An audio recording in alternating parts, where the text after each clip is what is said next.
And we are live. I have to say, the GIF that you chose for the tweet today,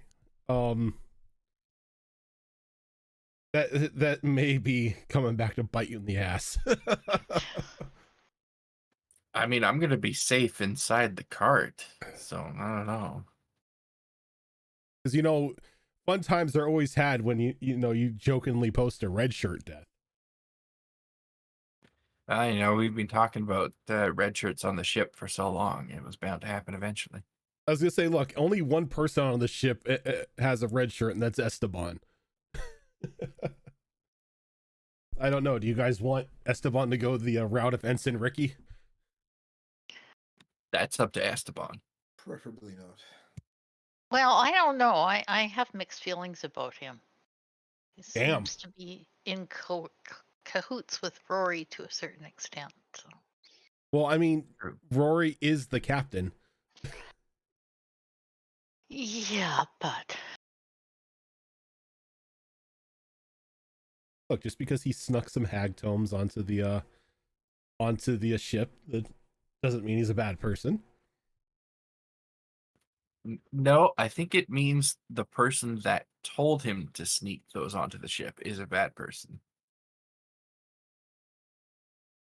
That's the I'm person with Fox on that. and this is the person you elected to be captain. 100%. So, It's fair. I mean, less work for you it was guys, right? unanimous. Oh, so we didn't Did play pick a cowardly captain though. I mean, look. we didn't play last week, right? I'm not forgetting that. Okay, perfect. Yeah. Look, my brain's been all over the place, so I just needed to make sure. So Kiara is not here with us today. They are taking care of work stuff. So for the time being, Rory is going to be on the ship commanding the bombardment effort if it comes to that. We can say that one of you was given the little flare to shoot off if it came to the fact that you needed to bombard the ruins once you found them. And just for a bit of sake of time, we're just gonna pick up right where we left off with the group finalizing their plans in regards to who's going where on the cart and what you're trying to make everyone, or what you're trying to appear to be as you're traveling away from Echo Bay. You were told that Esteban and a couple other two other crew members have a cart or ready to go at one of the gates of the city leading out onto the island. They're just waiting for you to get there so you can head on out.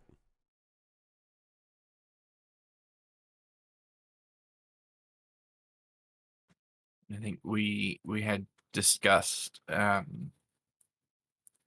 disguising ourselves kind of as like lowly traveling merchant type people, so that if we get jumped for a kidnapping, we might be able to get the jump on them right back. I think I was going to be hiding in the cart because I'm too big to look like a poor measly merchant. You don't look anything like a merchant. That is correct. And what time of day was it that we were having this conversation? Was it morning or was it like end of day type of thing? I believe this was the following day. This is after you guys did like your information gathering out on the town. A couple of you got information about the guild, not the guild, but the cult of whispers, while the others got hired on by Mr. Blue to pick up some merchandise that that he claims was stolen from him by the cult. That's right, yes. And I think Rory was supplying the disguises for those that were needing them. Yeah, so I guess that's gonna be our goal, is to head out to town unless there's anything that anyone needed to do before we depart. We just had Nope. just got a message from Tolbot. Their internet just died. It says should be back soon. A day of internet issues. A day of internet Yep. issues. That's fine. Let's go ahead It is, and man. let's go ahead and take a quick break then, just so they can be in on this, and then the cameras aren't all jacked up. So we will be back as soon as Cannonball is back. And I hit the wrong button. Thank God it didn't change.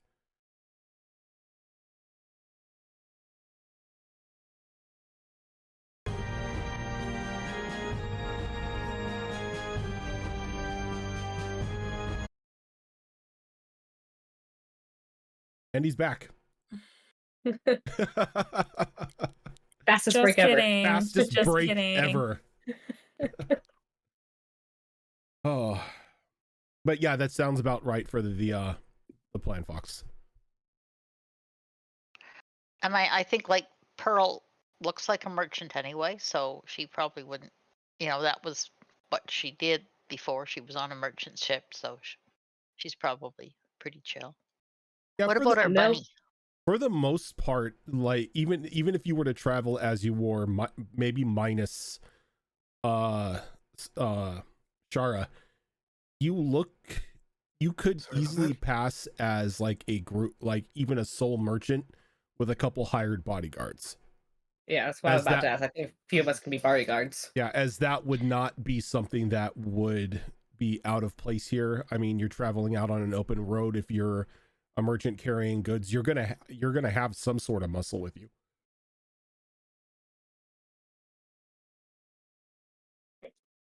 Explaining tilt bot could be, or cannonball could be a little trickier, but He can hide his head tentacles. yeah, I suppose. Yeah, they But a weren't hat's evident for it, right? initially. In all were- honesty, as strange as the tentacles are, they're not really that strange compared to what you've also seen from people coming back in from sea, those who have run into entities or have like run afoul of hags or anything. They tend to bear curses or scars of curses because of it. Most of the time one does not spend a life out at sea, and you don't really have any sort of physical trophy to show for it. Fair enough.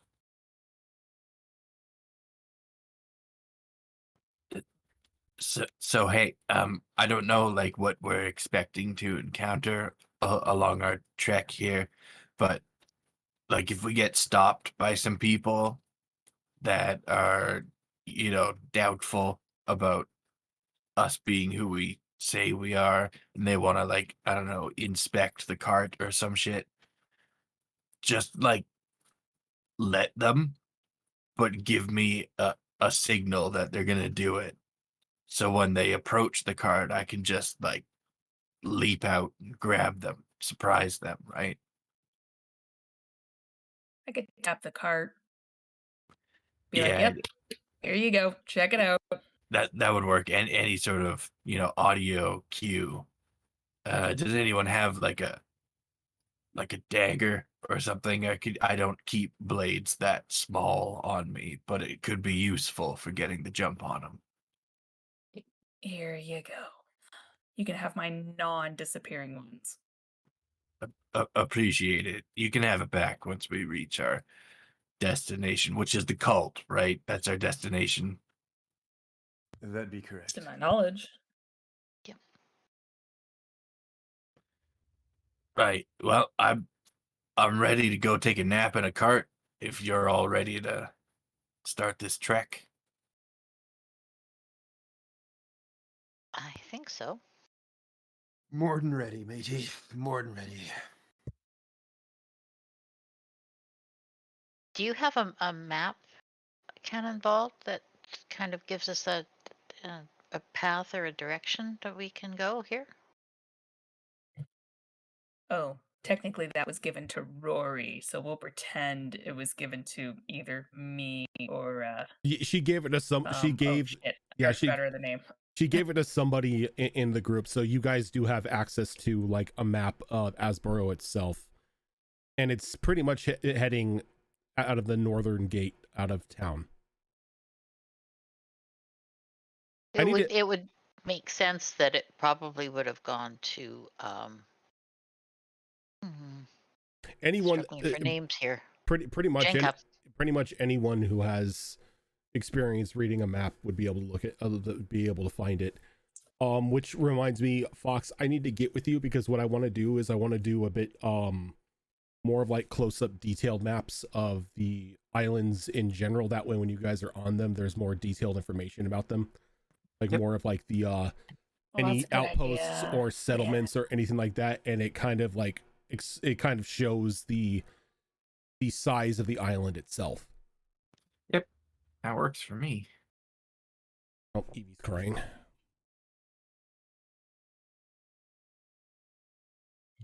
Oh, I forgot I have cartography, so yeah, I could Yeah, you're read our map a person. Yep. map. So the map itself does show that maybe about, depending on how fast you go, it's about a half day to a day's travel up the road, and you should be able to see a ruin, what is remaining of like a ruined temple up on a hillside. And that's where like a lot of the rumors and like the information that you gathered, you know, signifying where the cult itself calls home.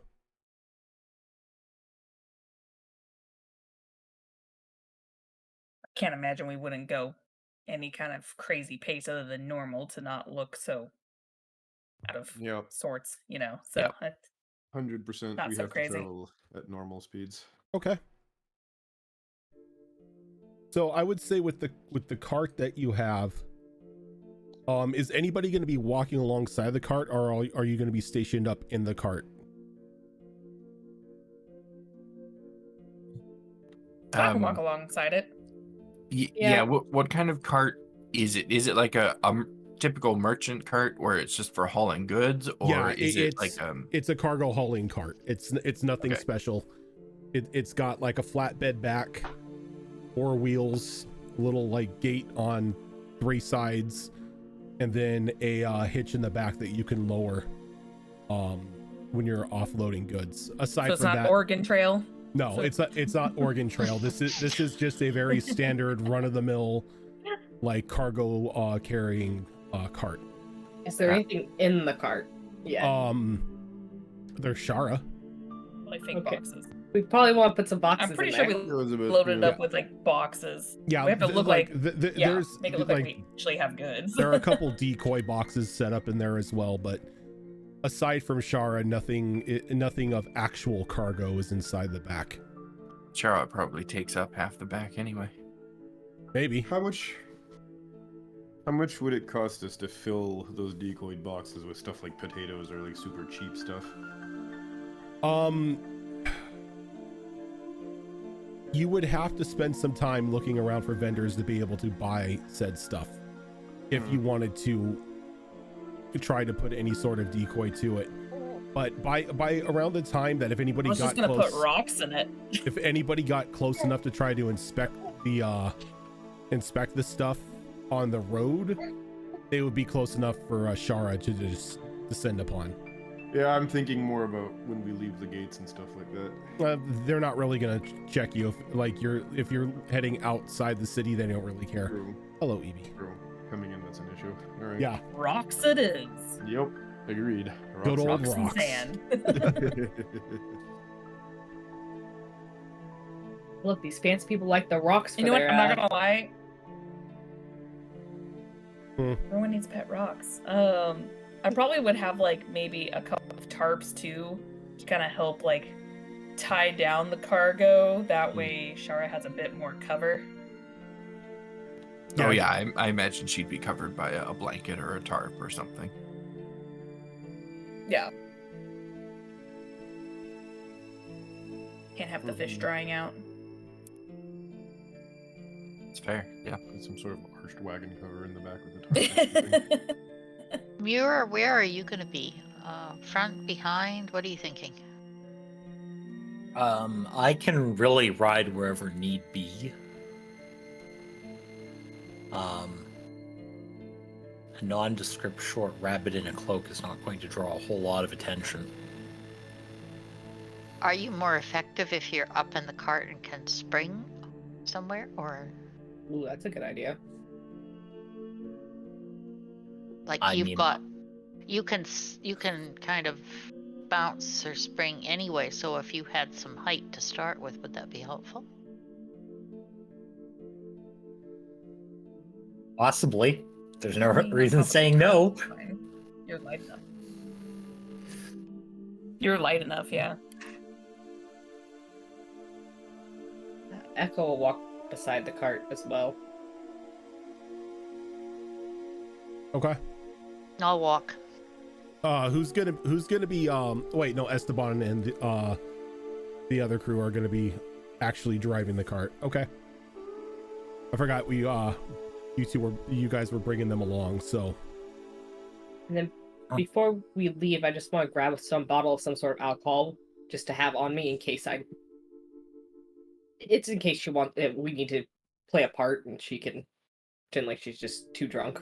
Okay. Close to something, so she wants to have a bottle of alcohol on her. With my navigator's tools, am I able to provide aid to Jenka to help her with reading the maps? It's not Or it's an advantage or anything? not or? even a thing you need to roll. Okay. It's pretty much you're on a very clear set path, like a very clear set road that leads out of town, and the temple itself is just on a hill that overlooks said road. So it's not something that's going to be like you're going through deep wood or anything like that. This is just a very open and yet rocky terrain.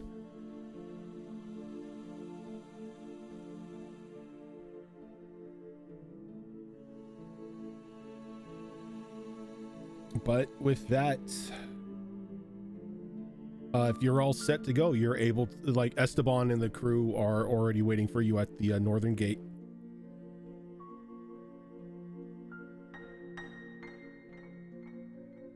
As soon as I get there, I climb into the back of this cart and throw a covering over myself so I'm nice and hidden. Yep, and as soon as you throw the cover over you, you feel a bit of like a couple of like the security ties that like put over the tarp, but they're set in a way to where if you need to break out, you can easily just push your way out.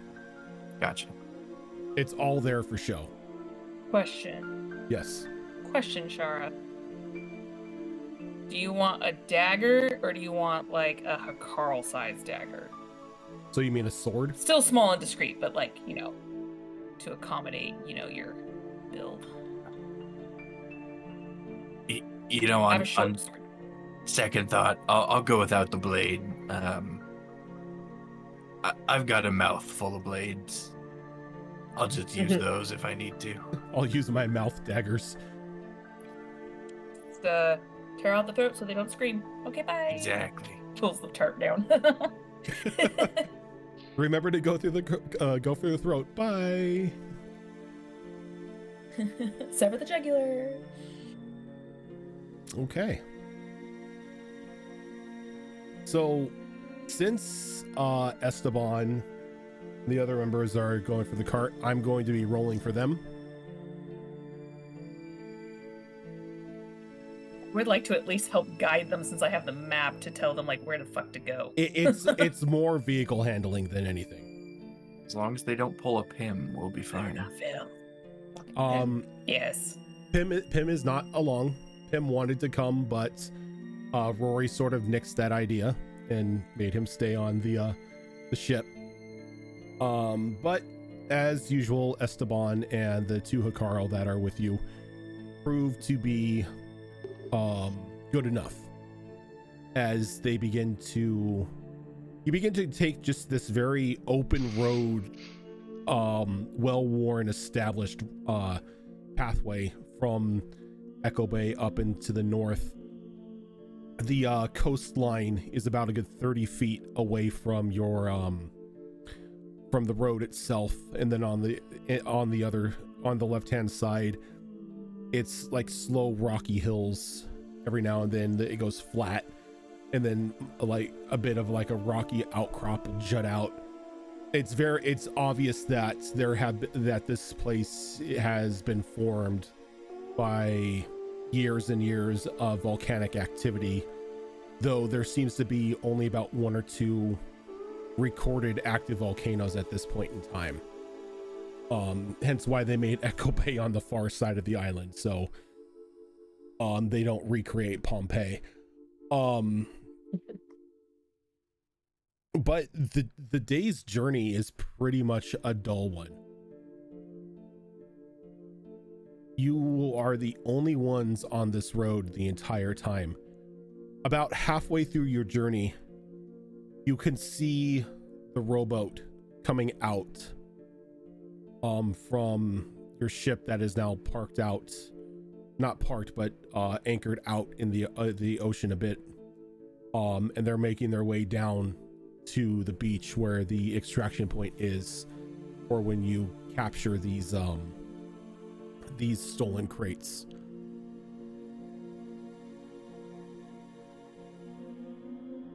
And as the sun is starting to set, you do see this, you do begin to see the hilltop where this once, maybe at one point in time, very beautiful temple stood, but now it is like the walls are caved in.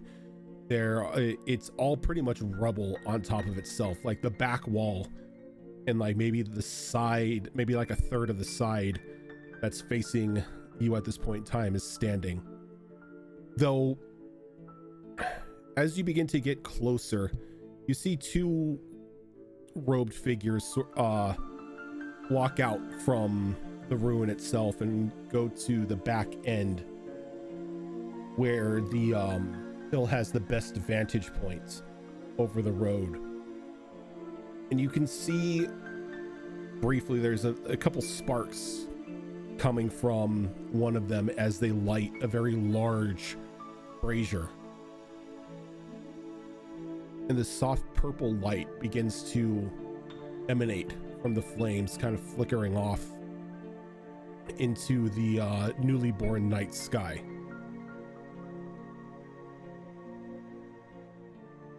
Though there doesn't seem to be any sort of effect other than the difference of color. So those of you who do have knowledge of explosives or like pyrotechnic devices, this is probably just some special powder that they put in there to give the flames more of a purple essence than anything. And as soon as the brazier is bright and roaring, they sort of bow to the fire for a moment and they head back into the ruins.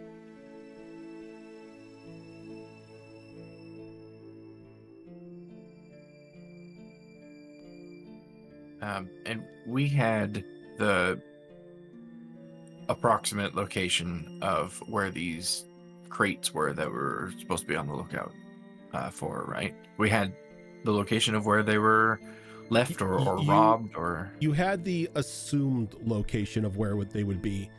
Since Mr. Blue suspected that this was done by the cult itself, he suspects that they would either be on like the outside of the ruins itself, or if they've had enough muscle, maybe they're inside, but they should be somewhere around the general vicinity of the ruins if the cult took them. Gotcha.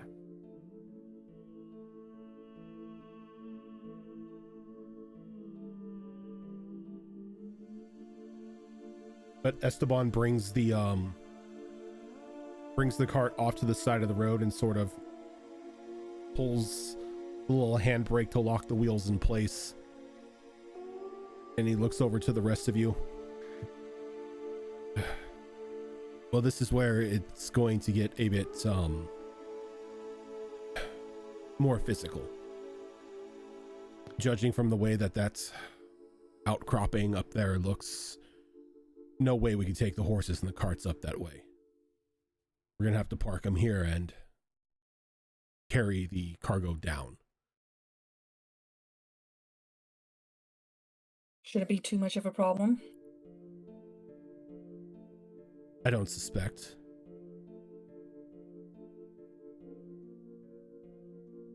I'm more worried about this whole bowing to a brazier.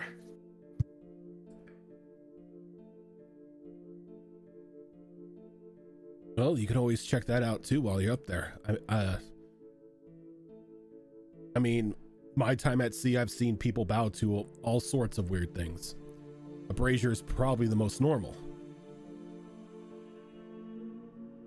Cannonball's gonna give him a bit of a look, and it's definitely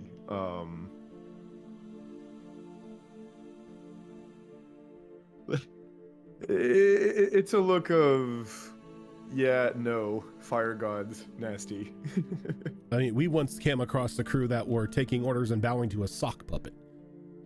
So I'll take a brazier over a creepy sock puppet any day. This a sock puppet makes a little more sense. Oh, if it were enchanted, yes, I would. At least it could talk to you. If it were enchanted, I would assume so. But after we took the ship and everything, we felt damned fools after we discovered it was just a sock with eyes. There was nothing special about it. The crew had just gone insane. That just means it's, crew had gone insane and someone made the puppet talk. It makes sense.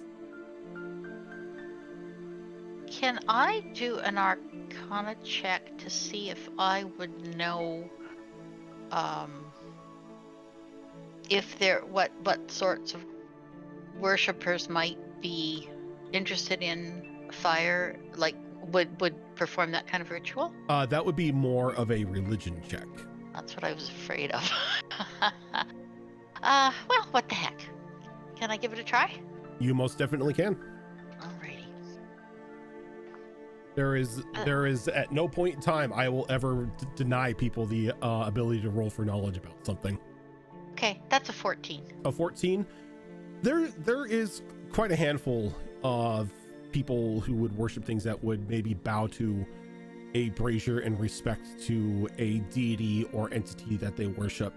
You do know that even like priests of established churches, after they have done after they have performed like a holy ceremony on a holy day, when they light the brazier, they sort of bow to it in respect, as they consider it a part of the deity that they're worshiping.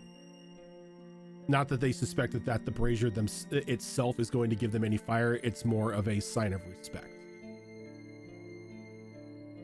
Kind of like paraphernalia associated with a religion. Yeah, it's So like being how respectful of the whole process. Yeah, it's like how some religions would burn incense, or they would burn Like certain like candles or whatnot. This is just another one of this could just be another one of those these respect or worship ceremonies.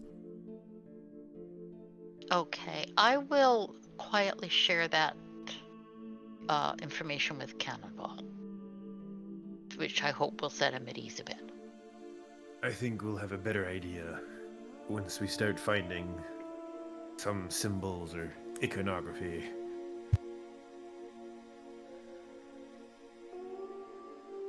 Well, it may not be that unusual. I mean, it could just simply be their form of a beacon, or like a lighthouse kind of thing too, but on the other hand, if they're lighting a light, maybe they're waiting for their own ships to come in. I pray you be right and it simply be a signal. But if it's a signal for one of their ships, this could be interesting.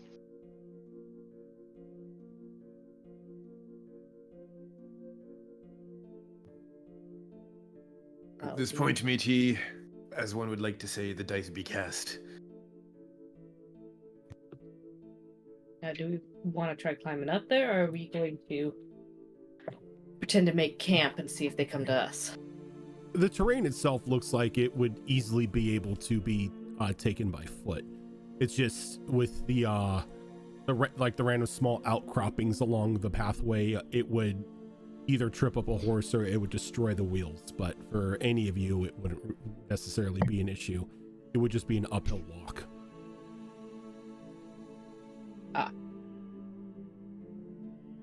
Well, mateys, we're not going to see anything by looking from down here. Agreed.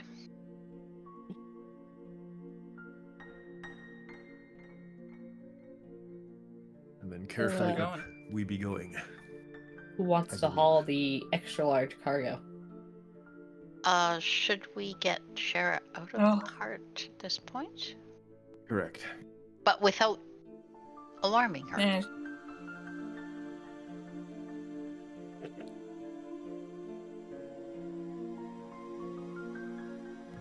I have an idea.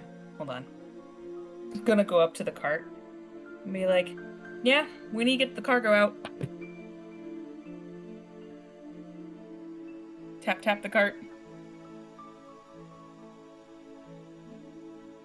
I mean that's the signal to jump someone, but I don't see anyone or I don't see anyone manipulating the cover over me yet. So there's not someone there to jump yet.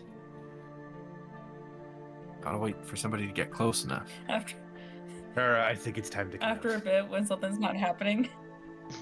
Oh, fine, ruin the fun. Oh, sorry. Go ahead. Oh, you already told her. Come on, Shara, let's go. I mean, she's not budging. She's still under there. She's not budging. I'm gonna tear the tarp back, but I'm gonna be off to the side. I'm gonna tear it back. Just quickly, just as fast as I can. Okay, as soon as it gets pulled back, who is the closest person to me? Considering she sidestepped, that would probably be me. Roll Yeah, the let's dice, go with see which that. one of us- Y'all knew what I was doing. Yup. Y'all knew what I was doing. Yup. Me as a player, I was really hoping that Esteban would be the one to, Esteban hasn't Get left me his out. seat. but yeah, I'm just gonna lunge jokingly at the closest person, which I guess is Cannonball in this case. So Cannonball, you've got a 10-foot, nearly 350-pound shark flying through the air at you right now. Fun times. Yeah, no, I'm not able to catch that. I'm gonna probably end up on the floor. Yeah, and there's no like attempt to brace for impact from Shara or anything. She's just doing this Wait, for did the hell of Shara it. leap This- out of the... This is like a husky just playfully pouncing on Yo. people. Exactly. Yeah. Yeah. I mean, she heard all the conversation. It's not a soundproof tarp or anything. So she was just doing it jokingly, and she just plows right into Cannonball. They both end up on their asses on the ground, and she's just laughing. Oh yeah, no, Cannonball's playing along. Oh no, ye got me. Tentacle just attaches itself to Shara's forehead. I like to think of the tentacles of having minds of their own, so they just Yes. kind of move randomly, or like if you try and cover What them, I they do. push something off.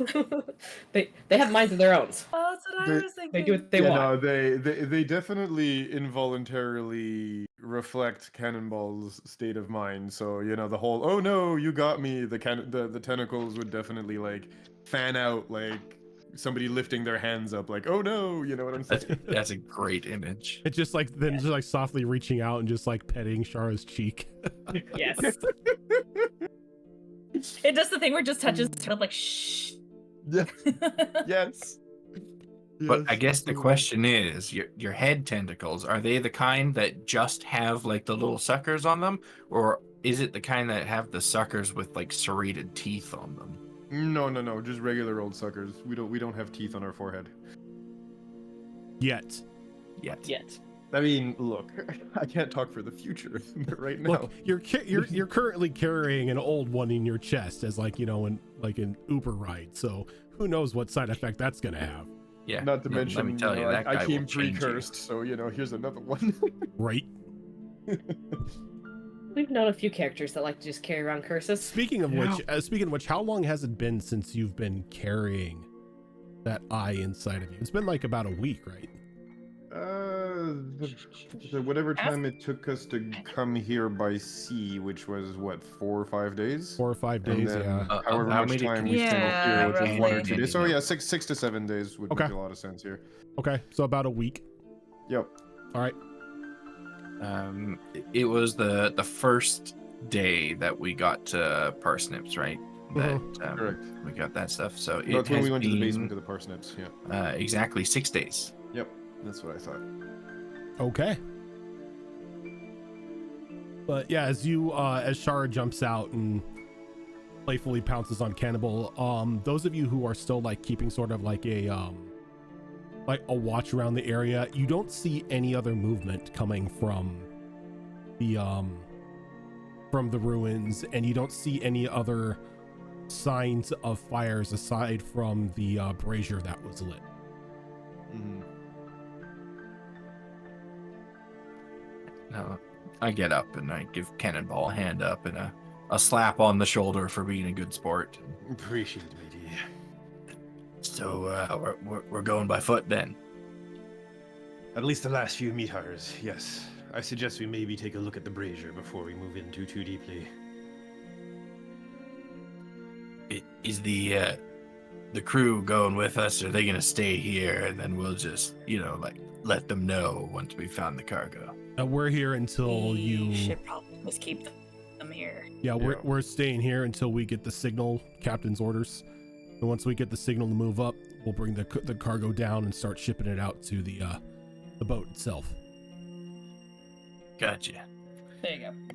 Well, In the interest of maybe not arousing the entire temple's worth. No, we'd have no interest in alerting anyone. We will be Nay, matey. silent was- as a shadow. Yes. And as for the rest of us, maybe not having the entire party climb up the hill at the same time, and simply have one of us just maybe peer over the edge. Or do we have a full view of the building right now? You have view of the collapsed southern wall, and then the partial of the back western wall that's sort of facing the brazier that's then facing out to sea. So, in this case, we would not be seeing any, like, if there was any sentries or anything, we would be able to see them, provided obviously they're not hiding.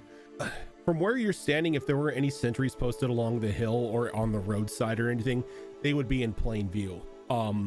This isn't really the only upside that any sentry would have at this point would be a vantage point from up the hill, but in means of cover, there's not much to take. Okay.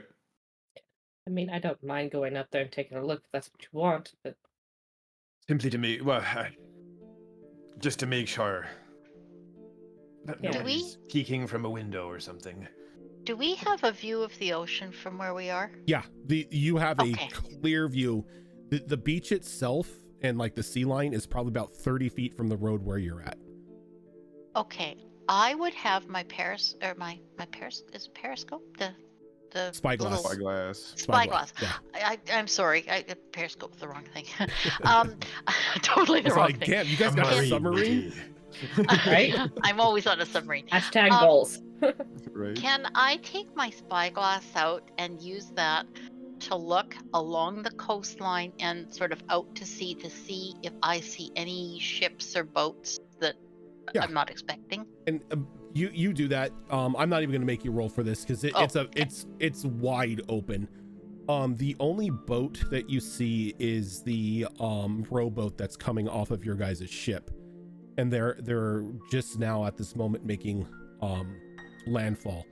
And you see out, before the like after the break line for the ocean, your ship is sitting there. But aside from that, there are no other ships, rowboats, or any other flotation devices out there.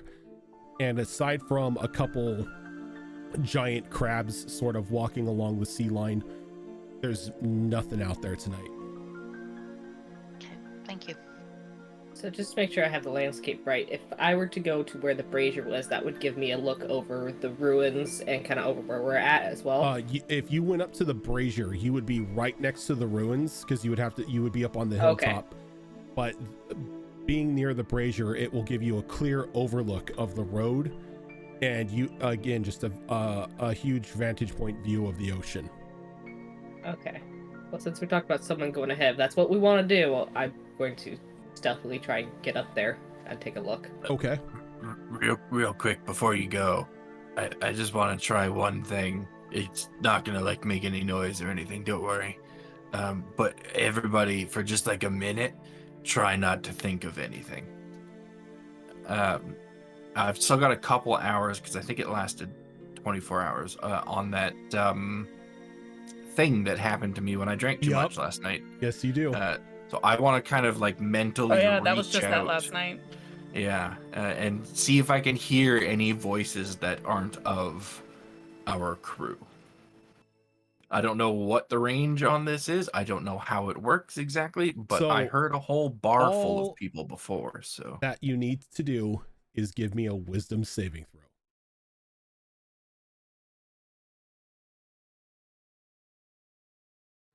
throw. That is quite good. That's a dirty 20. Okay. Nice. Well, the plus side, your brain doesn't instantly melt. That's always a good thing. But you reach out and the night noise, a couple of the insects, the sea crashing upon the shore sort of slowly fade out. And your mind slowly begins to fill with hundreds of whispering voices. As this goes on, more and more voices join this whispering chorus.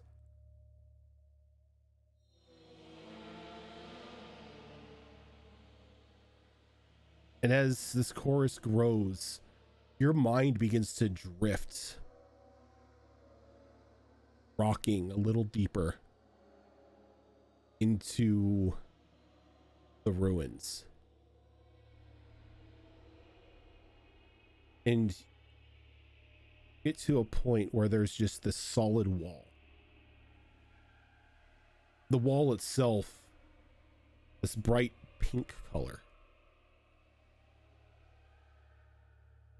Various nodules on this wall seem to have opened up at some point in time, looking as something may have burrowed its way out of there, or something had tunneled inside. And every now and then you think you can feel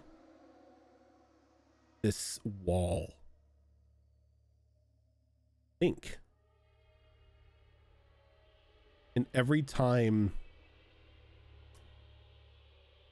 this wall gives off any sort of mental thought, just like this deep rumbling breathing goes through your mind.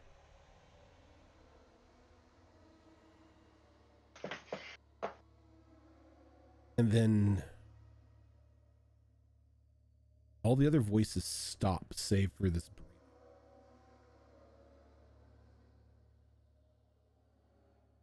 Come now, Shara. There is no need to sneak around. All are welcome in the embrace. Find us, and you and your friends will have all the answers you seek. I immediately try and pull back from whatever this is and shut down this whole mind thing. The moment you pull back, it doesn't fight you. It just lets you go. It almost feels like it was just engaging you in a normal, friendly conversation. There was no attempt to like dig into your mind for information or anything like that. The moment you got there, it started talking to you. The moment you pulled away, it just let you go. Yeah. No, fuck that. We should go home. And why would that be, What? matey? Why? What? Okay. So, long story short, last night I had too much to drink, and now I can hear people's thoughts. So, I thought maybe I'd, reach out with that and try and see if there was, any of these cultists nearby that I could hear. But it was, I think I know why they're called the Cult of Whispers, for starters. And then I'll just go over everything that I just experienced. LS2 Entertainment, thank you for that raid.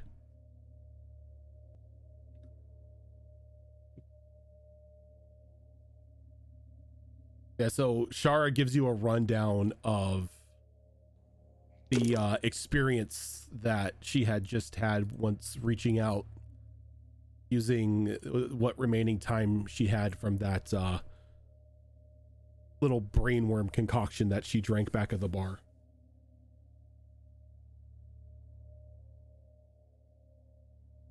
Does she actually describe what she drank? She didn't really talk about the drink so much. Just that she drank too much and weird shit happened to her, and now she can hear people's minds. Got a little drunk and now I'm psychic. Yeah. Yeah. But everyone did see. That sounds normal. That sounds very normal. This morning, the weird leech worm things that both Shara and Echo had around them. And I think hell no. everyone actually saw one of them crawl out of Shara when she tested it on Rory. Yep. So, yeah. And those that were there that night, no, I was drinking the same thing Shar was. As you're sitting there and having this conversation, those of you who are keeping an eye on the ruins itself begin to see purple light emanating from the ruins as multiple robed figures begin to march out, each of them in two hands holding just like these large staves with a contained flame bolted at the top. There's one in the lead that doesn't seem to be holding a staff, but a book nestled in both hands, held to their chest, as they begin to walk down towards, walk out of the ruins and down the rocky pathway and onto the road to meet you. And there's about 15 of them. Well, so much for the element of surprise.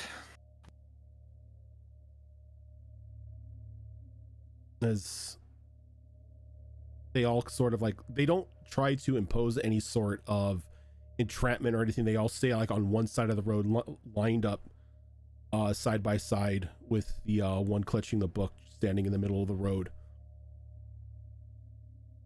sort of looking over at you. It's a long gray beard. It goes down to about their waist. Is about the only thing you can see that isn't covered by the hood. Blessings of the Whisperer upon you. May I ask, is there a Shara amongst you? No, there isn't. Is there no Shara here? By who Shara? Shame. We were told to find this Shara, that the blessing of our God was to be bestowed upon them. They are chosen. Sounds special. Oh, it is quite special to hear the Whispered One's words. To join in their voice is a is a dream of all of us. To have someone not in the order be chosen like this, they must be extremely special. I'm sorry. What did you say the name was? Shara. Shara, yes. Yeah, that's right. You know what? Sorry, you would just missed her. She went back. That little gnome person named Shara with like bright purple hair and a mustache. Can you give me a deception roll with that one? Huh? This is why Jenka stopped talking, because no charisma. Yeah. Bright purple hair and mustache. It's gonna be a 13 on that deception. A 13. You know what? If you said dwarf, that would have been way more believable with the mustache. I see. Kind of looks over. It appears we may need Augustus for this. And one of the cultists holding the torches nods, and they click the staff twice into the ground. They begin to chant, and this light on their staff begins to emanate as this small globe of light sort of pops off the tip of the flame and comes hovering down next to the man in the center of the road, and it forms into this like strange floating eye creature, maybe about the size of a cat. Singular eye embedded in just like this round, like basketball sized head. Couple little look, I got one too. Couple little tentacles sort of floating underneath it.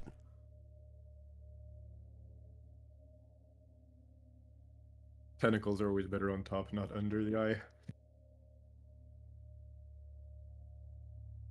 Augustus, my dear, we seek your aid. The Whispered One has identified the Chosen, and apparently they are not here. The little floating blob kind of like looks at the man and just starts making these little grumbly noises.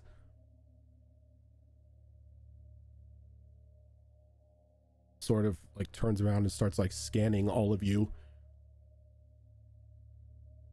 Can I get a wisdom saving throw from each of you? Sure.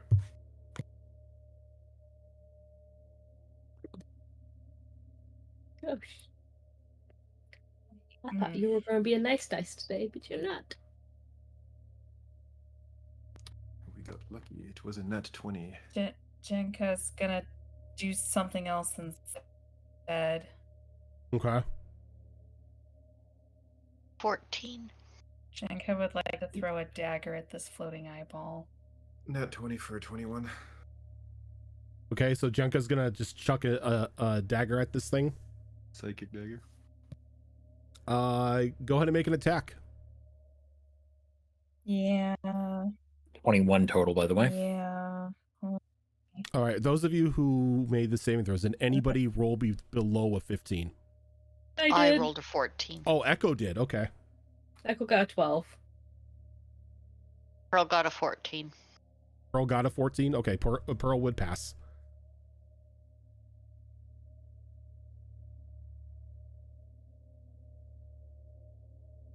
Jenka, what did you get for your attack roll for 22? a 22?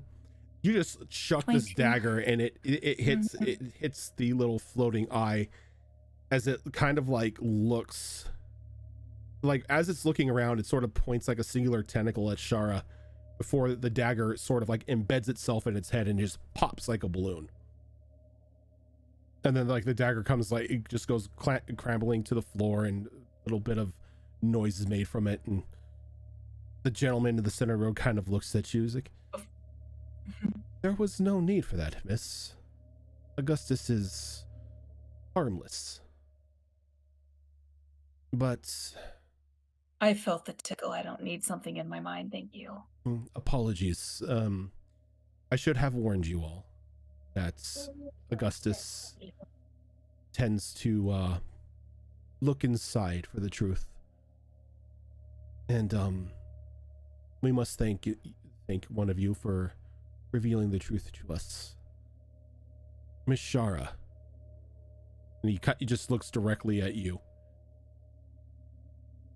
Please, come with us. We mean you no harm whatsoever. None of us carry any weapons. We are a peaceful people.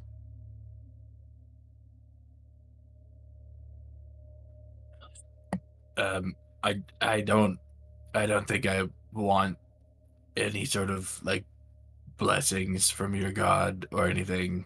Like I totally respect your right to, you know, your own like religion and shit. You mustn't anger the Whisper One. While we are a forgiving and non-violent people, they, on the other hand, can be quite moody when slighted.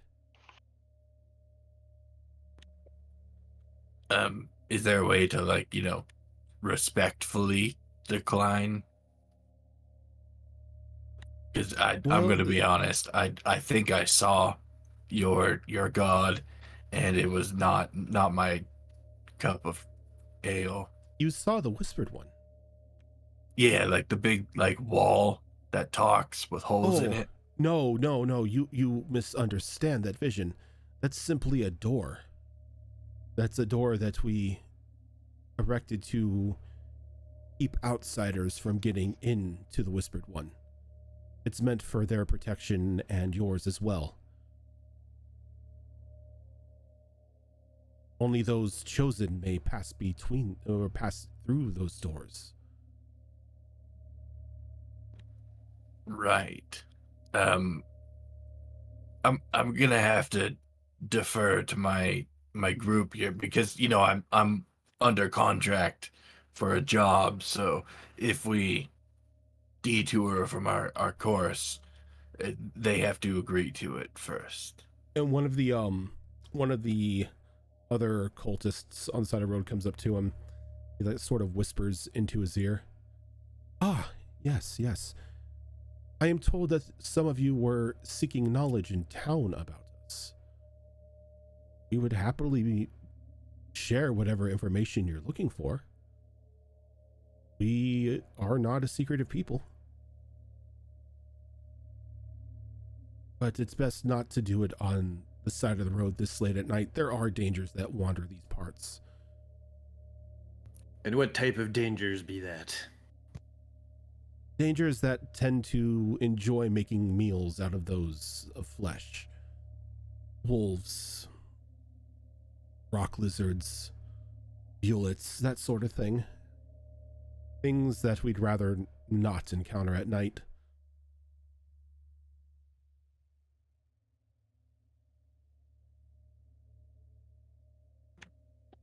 So what do you all think? Do we go and have a chat in the creepy, broken cult temple, or do we go home? Please, make yourselves at home. Yes. Are they wearing purple robes? Yes, they are. Okay. Every one of them is wearing a purple robe. Just double checking. Thank you. Well, we have to say we can't let Shar leave us because we hired her as a bodyguard. She's one of our main guards against these things that like to attack at night. I guarantee letting you take her would leave us vulnerable. I guarantee her safety inside of our ruins. While the outside may not look hospitable, I can assure you that we have converted the lower levels and cellar into a, I might say, quite comfy domicile. Again, I assure you, we are a non-violent people.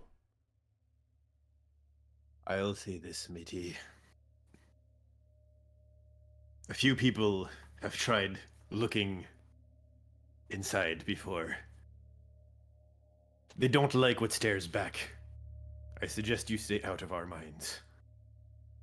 We do not possess the ability to look into one's minds. That's why we have the use of familiars like our little floating friend that was unfortunately popped. Well, for your familiar's health, then.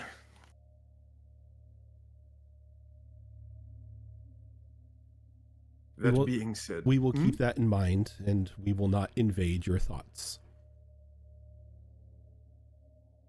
So, considering they're wearing the purple robes and we did have a job to do here, Cannonball's gonna look at everybody else, give a quick shrug, and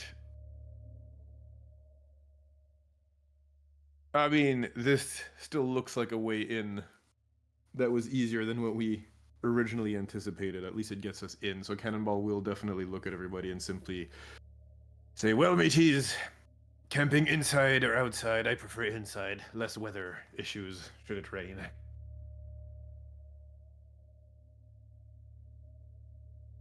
My only concern was not being left out here without Shara. So then we And all you stay stick with together. Shara and we go inside. Can we stay with Shara? Does she have to do anything by herself, or can we be with her the whole time? Hold on. Can you hear me now? Yep. Yes. Sorry, my Yes. cat was laying on the sensor button on my mixer, so it wasn't coming through. Thank you, Evie. No, you are all welcome to join us. We do not deny aid or housing to anyone. And if you were to hear his voice, that's even better. We have food and drink and merriment in our as you called it, cult temple. If I'm gonna go in there, I know you all are like unarmed and shit, but I'm gonna stay armed if that's all right. If you wish to bring your weapons with you, you very may well. Just know that we will not attack you. I'm more worried about your god than you at this point, but all right. The only people that are whispered one has smote are those who seek to bring harm to us. Those who hear his voice and turn a blind eye to it are free to go. We just ask that you hear what they have to say.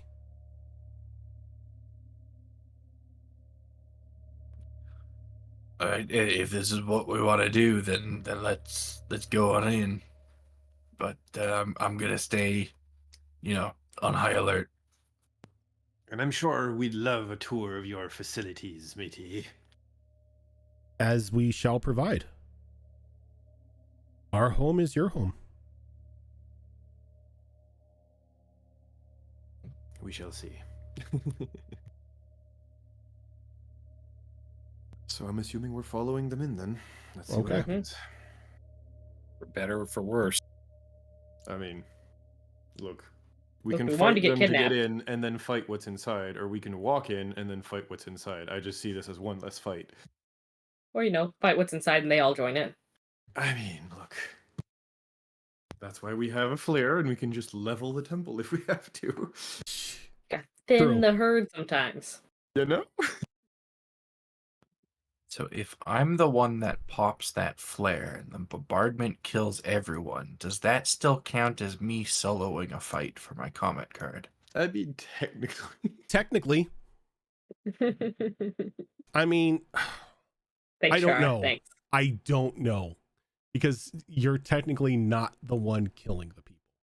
You're just But he did take an You're action just- that got them all killed. you're just firing off the flare to bombard the temple itself. Just think of the crew as a sentient weapon. Okay. When they ordered the Death Star to fire, is it the guy who pulled the trigger or is it the guy who gave the order that killed the planet? I think it's it's all on the Empire as a whole at that point in time. Okay. It was okay. a team effort because because the helmsman got the Death Star What? there, and then the engineers were the ones who made the He's tracking. in my arms. So What? All right. so I didn't know he was screaming. there is a bit of a moment of time as you're lit up. the pathway and down into a set of uncovered stairs on these ruins, that there's a bit of unease that sort of settles around you. But it slowly passes as you walk down into the lower part of this temple. As a small band of road figures are playing off in a corner. There are a few people dancing around to the music. There are even a couple children in like little tiny purple robes running around and playing with another. And almost as if like fate or anything was playing a trick on you, there is even a small circle of individuals sitting around a fire braiding each other's hair.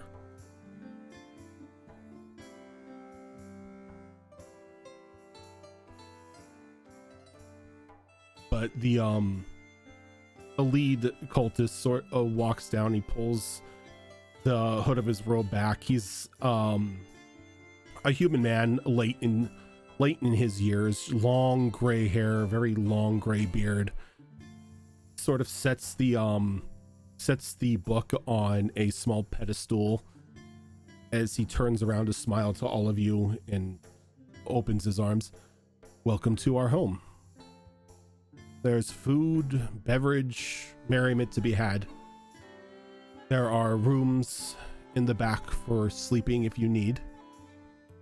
I don't expect you, Shara, to go at any certain time to speak to our Whispered One, but I would say that time is of the essence. So while you may not do it now, please make haste. Maybe I'll, just have a drink or two first, work up a bit of courage, Of course, I understand that, meeting a deity, it can be nerve-wracking. I try to avoid it whenever possible. Small handful have been chosen. It's a great honor. The knowledge of the world is opened to those who receive his blessing. Is that what it means to be chosen? You just kind of like learn some stuff? That is what is promised to us. Everlasting knowledge. For those chosen and those who are lucky enough to hear the Whispered One's words. Have you been chosen? I unfortunately have not. Is there anyone around that has been chosen that I could talk to first?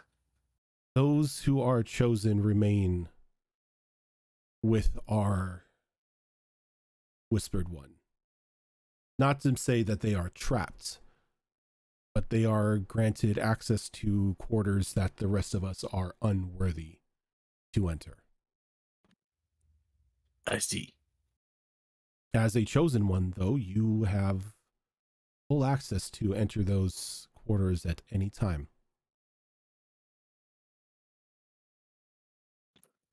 I think I'll still have that drink first. Of course. The rest of you, make yourselves at home. If you have any questions, I would be happy to answer them. Now that we are on more friendly terms and we are in a peaceful environment, you may refer to me as Amadeus.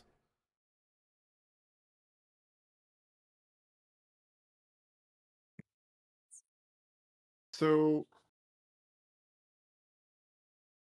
Cannonball is gonna wander off to hopefully a corner of the room where there's nobody there. Okay.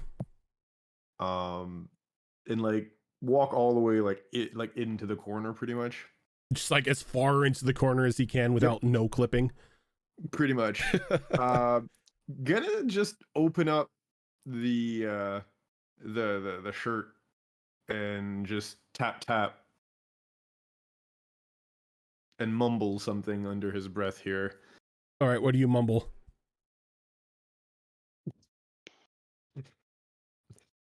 Matey's a trat. Do you know what's going on here? What is this place? The eye sort of opens up and looks around and then slowly closes. Mortal, this looks like a cave. It'd be a temple of sorts. A Ever temple. heard of a... Yeah. Does it have anything to do with Rivon? Something about a whispered one. Or whispering one or something. Is this whispered one Rivon? That's my question to ye, matey. Ye know Rivon better than I do. I know no such thing as this Rivon being a whispered one. Do not Thank you. bother me unless you are near Rivon. Until then, I am merely a passenger. Very well, have a nice nap, matey.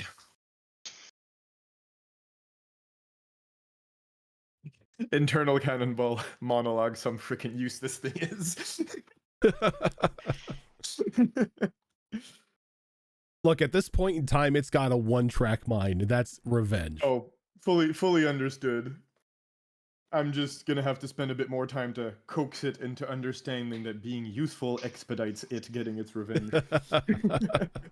Just have not had much time to do that yet in 6 days. Yeah, I think the next thing, well, actually, let everybody else have a go. I'll have another little Okay. something I want to do real quick. Anybody else taking a bit of the merriment or doing anything down in these caves, or are you just relaxing at this point in time?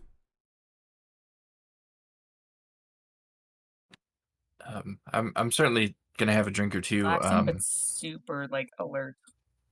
Yeah, staying on alert and maybe asking other people that are also drinking, just like various questions about these chosen people and what kind of stuff they learn and why they choose to stay where they stay. Just trying to pick up on anything that's go ahead and give me questionable. a investigation roll. Let's see how much they're willing to divulge to you. Well, you know what? I will take that. Rolled a 16 for a total of 15. Very nice. So you ask around, and a couple of the people give you varying answers as to what it means to be chosen, but it seems to be a bunch of half guesses and ramblings than anything. So you do come across one person who, again, is a bit in their years, and judging from the cloak or the robe that they're wearing, they've been here for quite some time. And when you mention being chosen, their eyes sort of light up and they kind of like start like touching your face and like putting like two fingers on your, like on the center of your forehead. It's like, ah, yes, I can see why the whispered one has chosen you. Tell me, have you selected your entourage yet? My what? Of course they didn't tell you. Not many people have been around to see many chosen be embraced by our whispered one. But I have seen quite a few. And when one is chosen, they may select those they feel would be worthy as well as their entourage, companions, those who would share in their journey of enlightenment. And how many people can the chosen ones select? That is up for the chosen one, though normally they're asked not to be too greedy. But as they are chosen, their discretion is trusted. Right.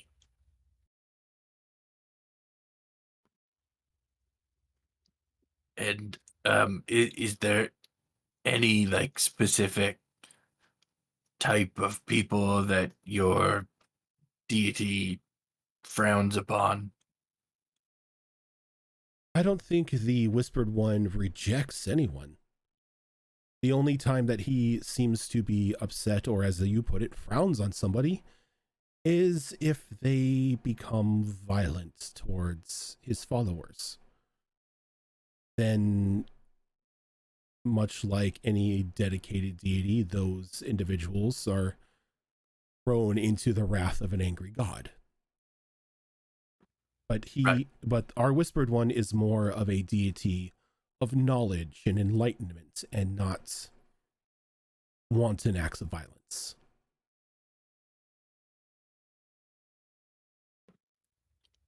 Okay, that gives me a lot to think about. I'll choose carefully. Don't be too cautious. Again, as a chosen one, your discretion is trusted. Just inform Amadeus when you wish to finally have your audience with the Whispered One of whom your entourage will be. He tends to forget that little portion of information as to what your rights as a chosen one are. Okay, I'll keep that in mind. And you seem like you've been around this group for a while. Amadeus, is he like your leader in a sense, or? He's more of the one set by the chosen one to guide us. Not necessarily a leader, but a voice for when the Whispered One needs to have a audience with those who cannot speak. So he's probably seen, like a number of people get chosen. Unfortunately, no. It's been a couple years since the last chosen has passed through. And before then, it was another 30 years. It is a very prestigious blessing to be put on you. This is not something that is just handed out.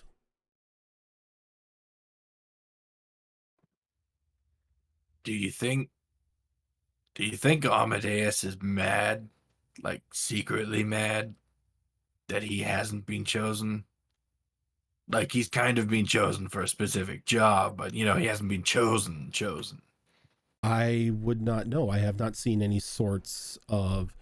hint of annoyance or negativity from him. He always seems to be willing to do what is asked of him by the group or by the texts. He carries out his duties diligently in hopes that one day that he has proven himself enough to be embraced as a chosen one.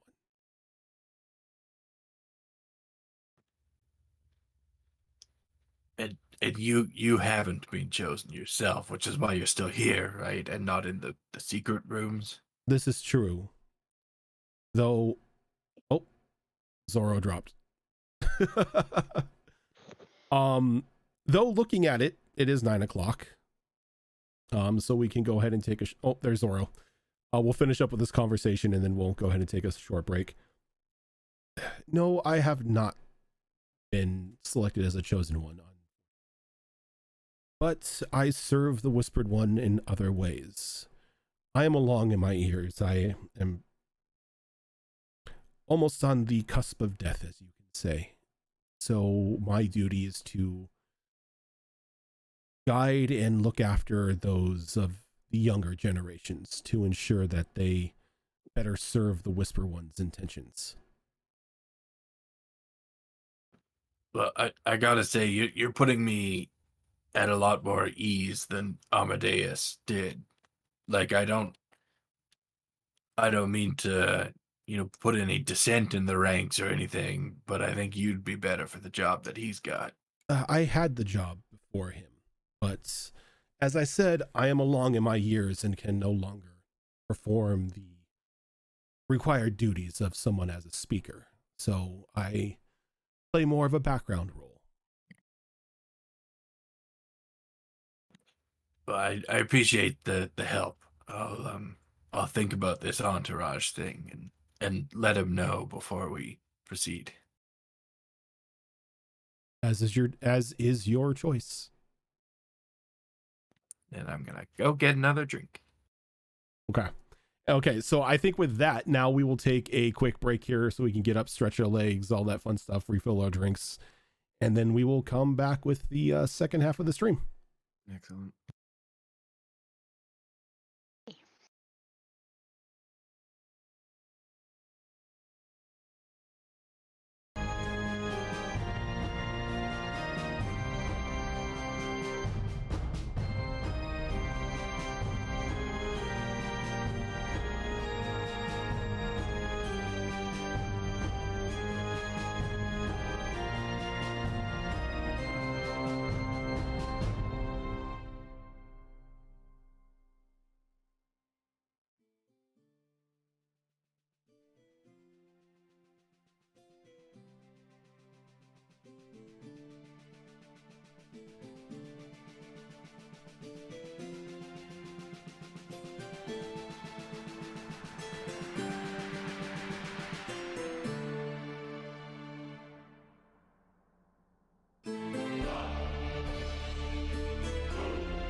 And we are back.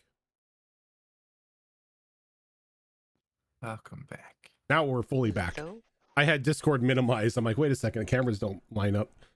That will do it. That will do it. Just another pro streamer moment here. I had to minimize it when we went on break so I could see the deafen button, because I had a cat butt blocking the lower left hand side of my monitor, so I couldn't really see, the buttons, and didn't want to start pressing anything willy-nilly. I mean, willy-nilly button pressing is fine. Not on Discord, it's not. Push all the buttons. Ah, yes, ye old cat butt. The cat butt that blocks my HP bar in a lot of the games that I'm playing, so I have to look at OBS while I'm streaming to see if I'm going to die. All right. But Shara, you go back and you get another drink after you talk to this elderly gentleman, giving you a bit more information as to what it means to be chosen and the ability to take an entourage with you of those you feel should also be brought into the fold from the knowledge of the Whispered One.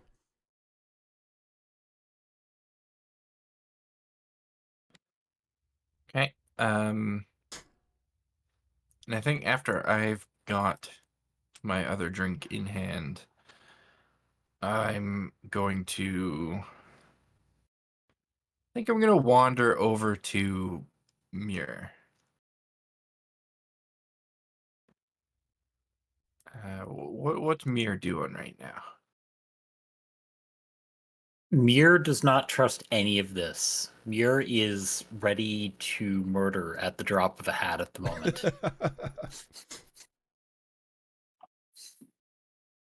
Cultists are way too damn friendly. Friendly cultists is bad news.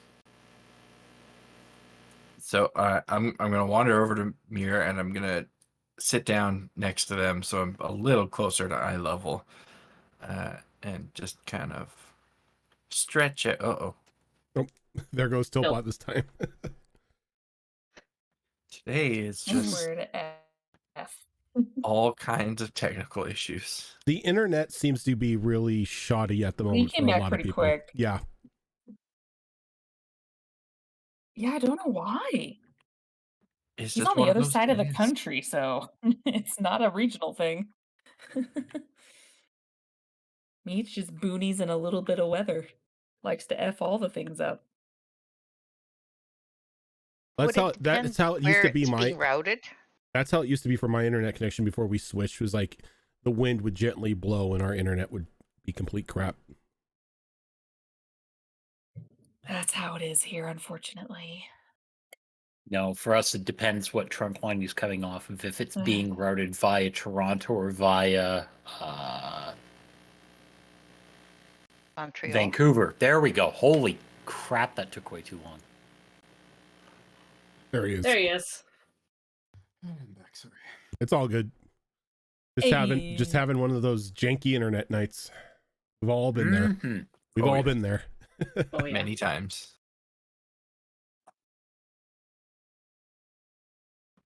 All right, so I'm gonna sit down next to Muir and kind of stretch out, like put one arm around them type of thing, drink in the other hand, and kind of look over.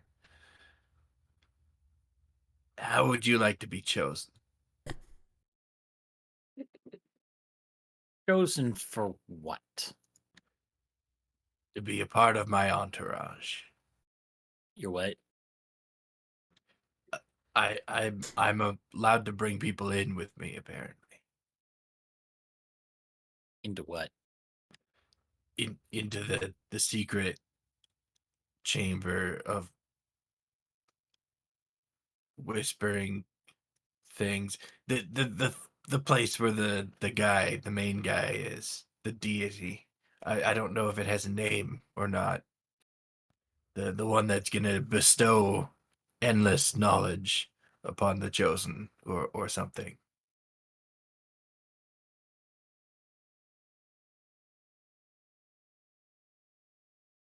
That seems vague. Did you ask more Yeah. questions? But I asked several questions. A Were lot any of of people them about how do you become one with the knowledge? not specifically that, but like I asked about being chosen and what it means to be chosen and who's being chosen and where are all the other chosen and all that kind of stuff.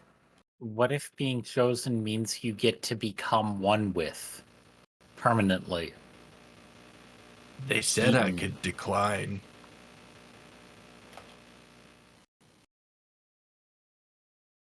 I would. Can you meet other chosen? Do the other chosen ever come out? Seems a little suspicious if they go through a door and never come back. Apparently, as a chosen, I can go to the place where the other chosen are. Oh boy. But can the other chosen can the chosen come back? Apparently, they can. They just choose not to. Choose? Can't? This Yeah, the whole thing is like I have real fucking questions. sketchy. But like Usually gods consume things. They don't just willfully give things out. So yeah, maybe I the don't- knowledge you get is based on the amount of sacrifices you bring with you. Oh, I never thought of you as a sacrifice before. I'd rather not be one. Well, you do have the choice. But like I think was wondering, you need to ask more questions. I asked a lot of people a lot of things, and a lot of them just kind of gave conflicting answers. I don't think most of them know really anything about this. They're worshipping some god thing, devourer of small fuzzy creatures.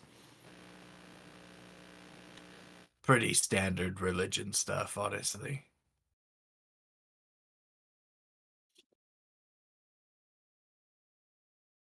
I'm concerned. I'd like to decline being a sacrifice. Oh, you don't want to come with me? I would like a lot more information. Aren't we supposed to be killing them? I thought we were supposed to be robbing them. Is there a difference? It depends on whether or not they want to be robbed, I guess. I would ask to speak to one of the other chosen. If you can't, that would be that's a question. That's a concern. Yeah, That's I how mean, people die. they said I could go to where they are, so I Wait, guess can you come back? I hope so. That seems important. It seems real important, but like I was asking you specifically if you wanted to come with me because you know, no offense, but like despite your heritage, you seem like a pretty neutral person. You don't really, because Fae are usually like we met that one, and they were. You seem honest, Not technically Fae. but you come from there, right? Technically, yes. Still, concerns about scary voice asking you to bring things with you and people. Yeah, yeah, I'm concerned about it too, but like if Rory was here, I don't know if I'd be comfortable asking Rory to come along because Roy she's might make a pact with it. well, there's that, sure, but she like deals in information, so giving her like endless knowledge, maybe not the best Bad idea? idea. And I mean, I I love Bill. He's a great guy, but I don't know what the fuck he is or where the fuck he's from. I So would just That's racist. I would just be concerned about knowledge at what cost, because everything has a price. I mean, if I can just be like, hey, you know what? I don't want any of this knowledge. Can I go? If I can do that, great. But They I'd say like you're to free to have go some until you're not. neutral backup with me, Yeah. Somebody that's not interested in taking this information and selling it to someone or hoarding it over someone or blackmailing someone with it. Like, not my gig. I don't want to be a part of that. Well, depends on the money, but right now I don't want to be a part of that. Still mildly Somewhere in the concerned world, about... Chemic is coughing. It makes a cautionary tale about dealing with deities, okay? I'm at the information part. A deity offers Chemic any sort of like information or knowledge, and the reading rainbow theme just starts playing through their mind. Yeah, I'm... Knowledge good, sacrifice bad. I mean... I was also thinking of asking Echo, but also at the same time, I don't know jack shit about them. So I personally, That's fair. if it was me, if it was my choice, I would be asking Cannonball. He usually has an idea what's going on, for better or for worse. that's kind of what concerns me, though. Like, I mean, you gotta have a certain number of feet in the pool to even have knowledge about this shit, right? That's why I would ask him. Do you think that's safe though? Like, again, I love Bill. He's great. Love being around You the guy. kind of just It's raises always... a pair of paws and gestures around. Is any of it really safe? Well, no, none of this shit's safe. That's why I said we should just go home. But like, is it fighting fire with fire? I don't want to be presumptuous about Bill, but he's got a lot going on. I mean, look at the guy. Cannonball talking to his chest in the corner of the room. It's just like anybody looking at him, he's just like talking, like looking down his shirt, just talking. I don't mistrust him. I'm just weary about this entire situation. I'd like to think I've got a healthy amount of respect for interacting with deities. I would still be more concerned about this whole can the chosen come back? Can they really You know what? Maybe I'll go ask the guy that I was talking about that. Like, Specifically truly? about that. Because yes, they can, but no, they don't. Seems.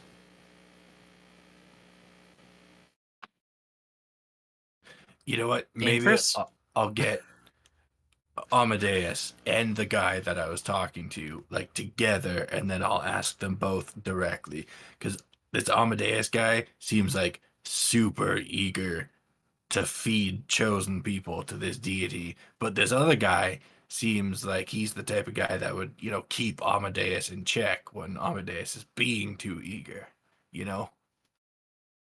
Or he's just so jaded that he doesn't care anymore. Or that. You know what? Honey comes with a healthy dose of suspicion.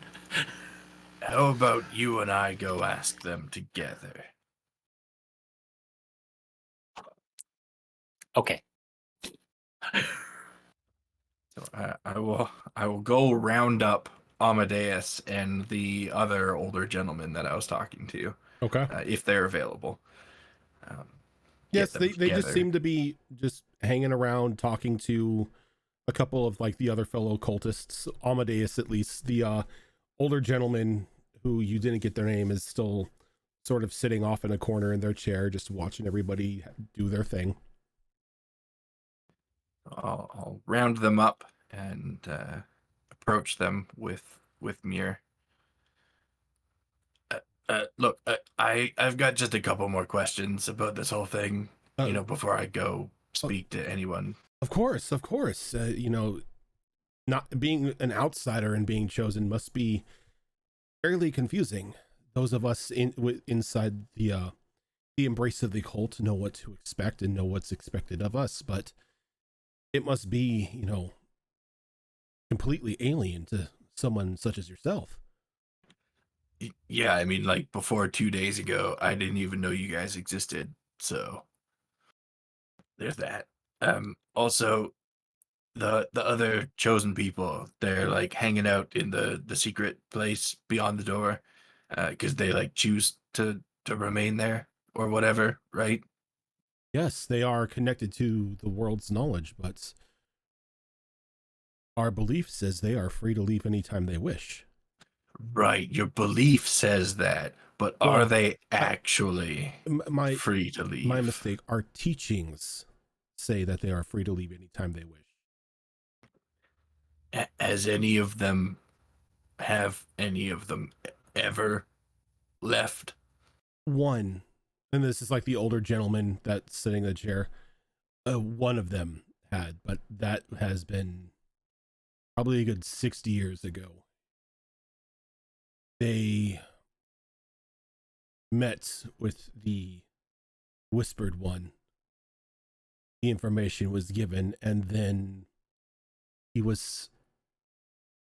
left the ruins here, said that he was on a mission for the Whispered One to seek something out at sea. Did he say specifically what he was seeking out? All that he said was it was knowledge for our Whispered One. Something was clouding the Whispered One's vision out in the deep ocean, and he was set out to alleviate this. Do you remember this chosen one's name? He thinks for a moment. I believe his name was Septimus.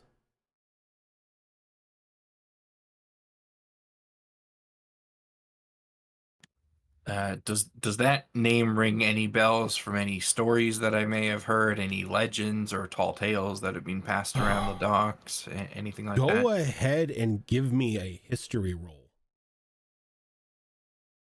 Since I am present, can I have one too? Yes, you may. Nope, I have already forgotten the guy's name. I rolled a 3. His name is John, right? Something like that, yeah. John whispers. That's an 18. An 18. Mir, you recall that there was a story of a lone sailor who had set out into the deepest parts of the sea alone on a single man, like a single man ship, heading out trying to discover some hidden treasure that had been haunting his dreams. Though once he had set out to the sea, not many know what became of him. They don't know if he had found the treasure he was searching for, if he was swallowed up in the ocean, if he was pulled into the storm itself.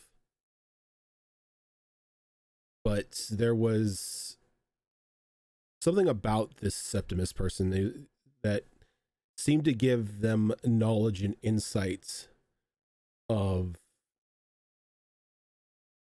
even well beyond the wisest people of like your recorded history. They knew things that they shouldn't have known. Things that were previously lost to the ages.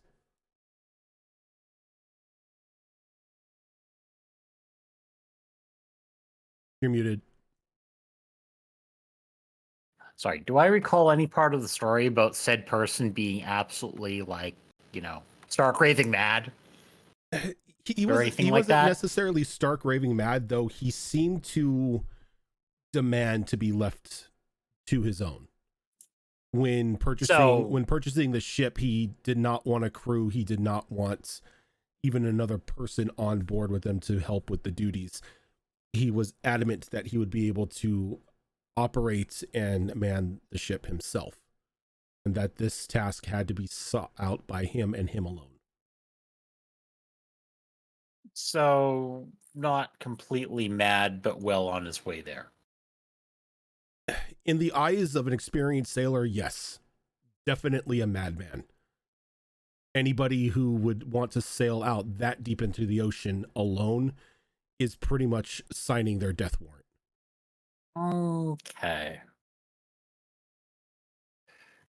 Gotta tug on Shara's belt for a second. What's up? The stories that I do recall, not good. Basically, he went out into the ocean alone in a mad dash to find more knowledge. So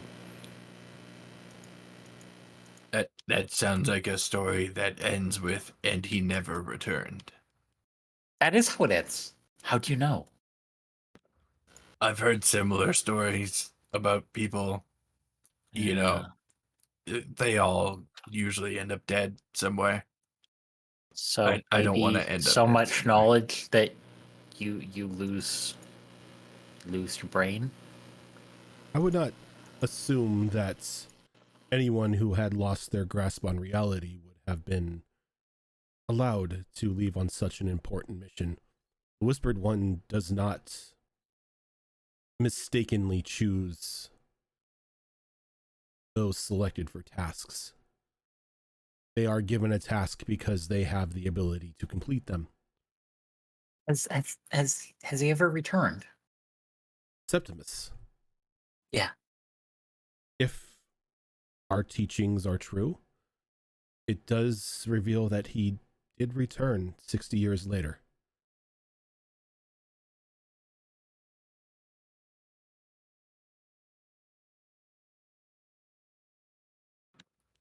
So he might be beyond the door, like right now.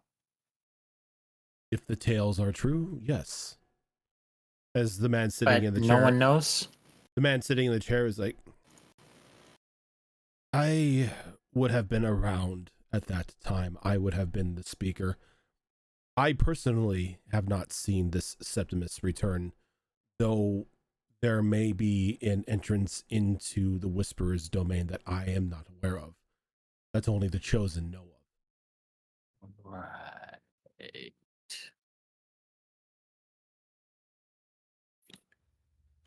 Just look dead at Shara like, are you? That's a special type of crazy, Shara. You know this, right? I'm aware of the intricacies of this. So, like, have any of the chosen ever just like come out to like get a book or something and then go back into the chosen place, or like, you know, But come out to get a drink or something? the chosen have no need for books, as the world's knowledge is already presented to them. Yeah, And but what about, like, you know, picture books and stuff? Fiction, Yeah, yeah, like fake stuff, fake stories. works of other people's minds. if anything like that would be required, it would be provided to them by the Whispered One.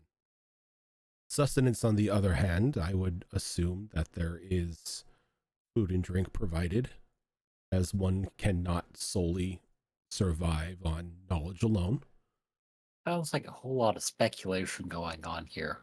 Well, we have not been allowed to see beyond the door, so it's all on faith. Has Has anyone just tried to open the door? There have been some who have lost their way to temptation, and it does not end well for them, as those who are not chosen may not pass through the door.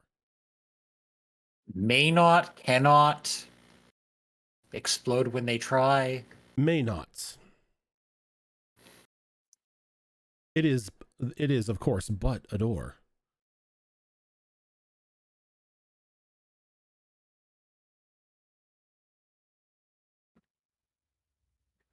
Okay, I've got a bit more to think about here.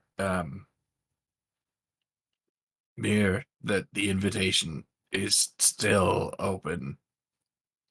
If you wanna, you know, not be a sacrifice, but just like, you know, come with me. They kind of like both looked a little shocked at you at that mention. No, you misunderstand. There is no sacrifice here. We perform no such rituals. I understand you're a non-violent people, but you don't. But scary, weird thing beyond the door. Are you worried that you are being lied to?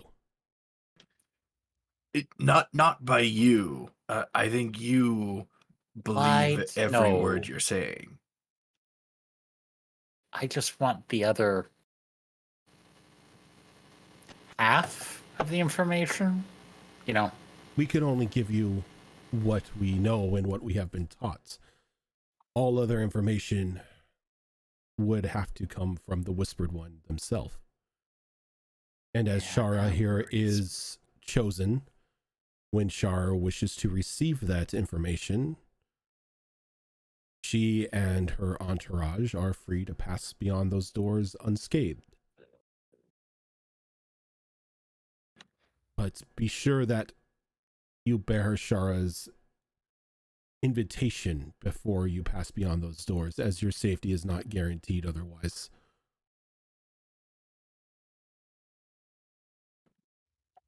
Yeah, I just want to gather as much information as possible first, because, you know, I don't want the chest of gold to explode when I touch it. You know what I mean? They kind of like look at you.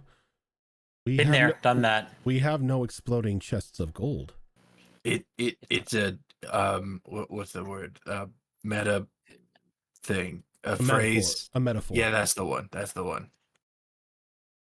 Well, you won't have to worry about exploding chests or anything of that sort. Just worldly knowledge. Enlightenment.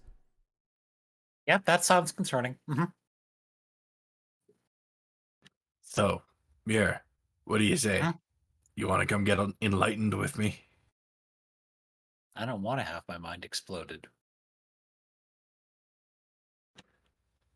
If you don't want to come with me, you gotta nominate someone else.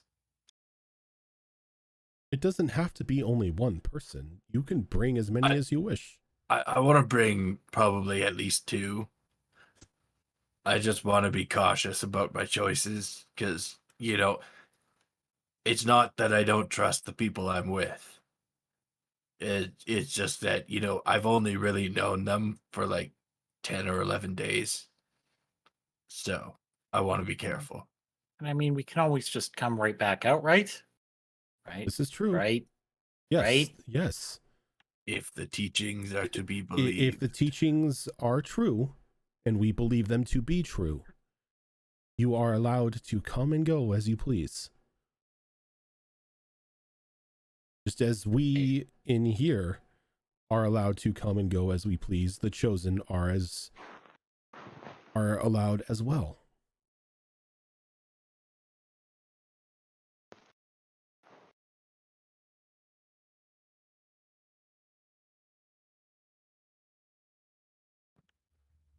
So is that a yes, Mir?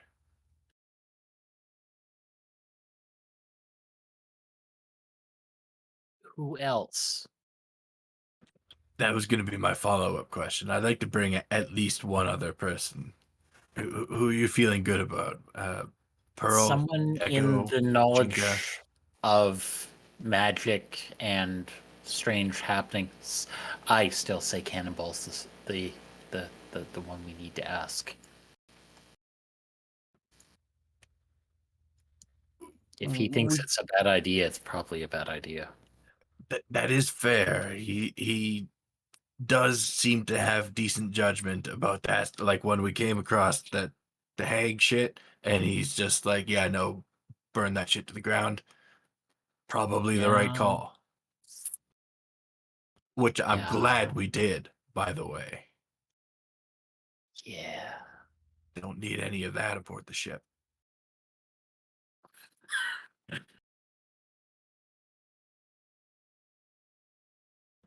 Let's go talk to Bill. Tell him everything we've learned, and see if he's interested. He might not be interested in going. So, do you want infinite knowledge at the price of your sanity? So we will go track down Cannonball if he's finished talking to his chest in the corner, and present him with all the information that we learned from all the different people that we talked to. Okay.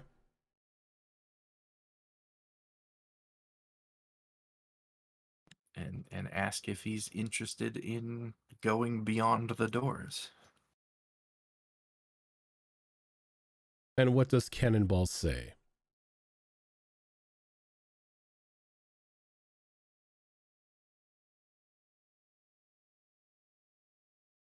That tells me everything I need to know. He just stands there and stares at us. With this look of, are you both insane? Are you there? Tentacles twitching. Oh, he better not have fallen asleep. I will kick his ass if he just fell asleep. Because that also might have been a thing. It is like 1 o'clock in the morning for him. Jesus. Canada. Sorry, East Coast Canada. You might have fallen. Well, yeah, I think Cannonball fell asleep with his eyes open. So just sitting there, kind of just staring at a wall, just snoring. Which I honestly wouldn't put past Cannonball. No, not at all. It's actually true. It's also a creepy sight as the tentacles are still like slowly just doing, the little tentacle things that you see. Just slowly tentacle things. We've all seen it. We all know what I'm talking about. Mm-hmm. The tentacles never sleep. Does Cannonball IRL have a dog, right? He does, yes. Call the dog. That trick won't work here. No? No. What's the thought? Thor! Thor, are you awake? Thor! Thor! You assume they can hear through the headphones. Yeah. He's not using headphones. Ah. Thor is a deep sleeper. Because French bulldogs, tend to do that. They do. All right. Yep. Well, if Cannonball is sleeping with his eyes open, are you approaching anyone else? Yeah. Bring this to Jenka.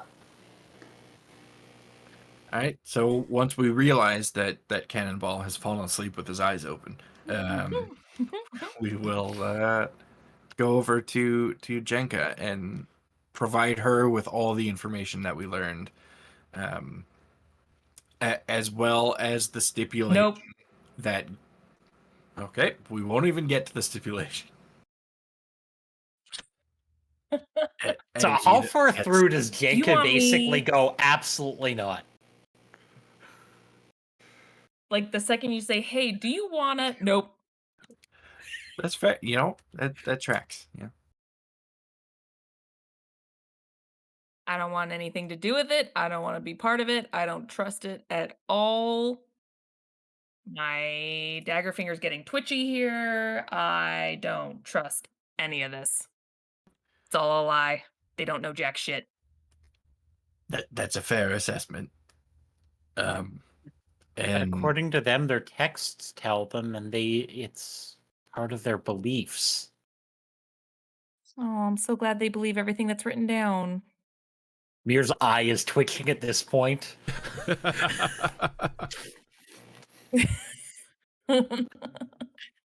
Just gotta believe. Yeah, no. Okay. Nope. Okay. So I will then put to you the same thing that I put to Mir. If you're gonna say no, who do you elect for us to ask? And not Cannonball, because he's asleep. Points the Cannonball at the corner. I was wondering why he hasn't blinked in a Not while. awake. You just drag like his sleeping I could body. have sworn I saw. You just drag him. It's like you've been voluntold. I could have sworn. I saw a fly land on his eye too, and it weirded me out. But then again, it's Cannonball. Right. So Yeah. between Echo and Pearl, who do you think is the least likely to get us in trouble after learning this endless amount of information? Okay, by that question, technically Echo, but we don't know jack shit about Echo. We've known this woman for 2 days. True. She makes good rum. So that's true. Yeah, I would have to say Rory, since Rory seems weirdly hungry for knowledge. But Rory's on the ship. But obviously we don't have that option. Also, I We think don't have that Rory option, so we say we walk away. too dangerous with this information. We also are being paid to Oh, be 100%. here.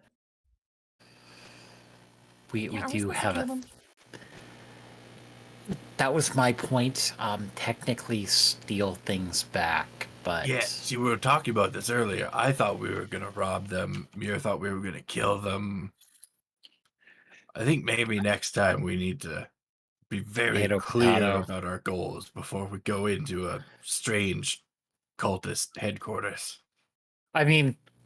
Yeah, you do know we're supposed to take back the stolen cargo, so if nothing else, steal back the stuff. That is the job. We needed all 3 of those crates that they took. And it's at that point that an individual takes a seat next to Jenka.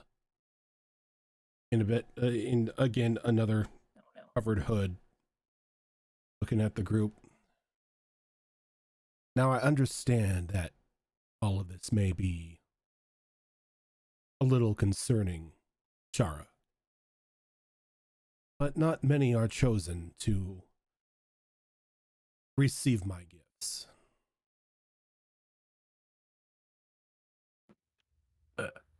Your gifts? Yes, my gifts. And he sort of pulls the hood back, and it's that blue tiefling that Jenka and Rory talked to.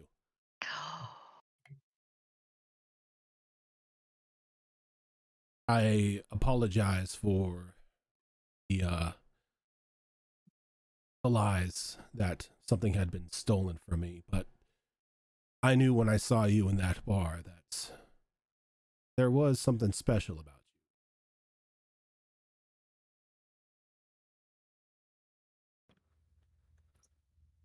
So,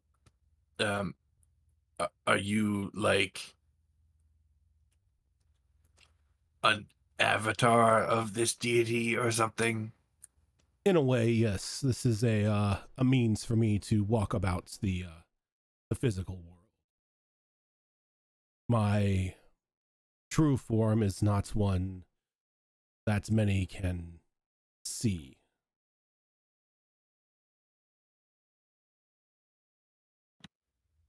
So you've probably like been aware then of all the questions that we've been asking and Yes, the and concerns. I felt with the amount of concerns coming off of you and your friend here that it was time for me to step in and alleviate any concerns you may have.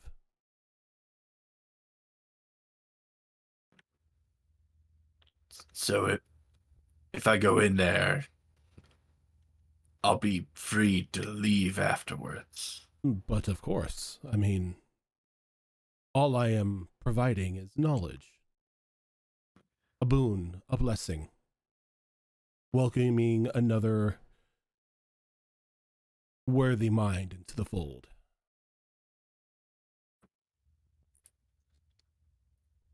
So that's a little bit concerning.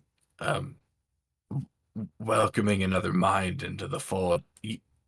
We're not like, I'm not gonna be connected to other people or something. Oh no, it's just a phrase.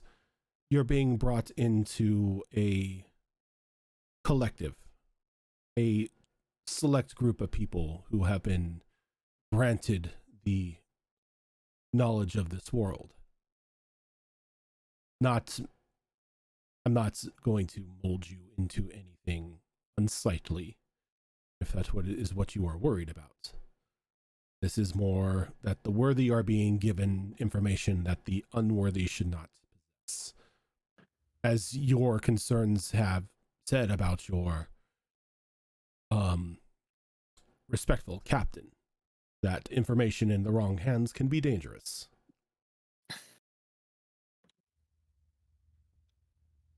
And what do you get in return for giving this information to people?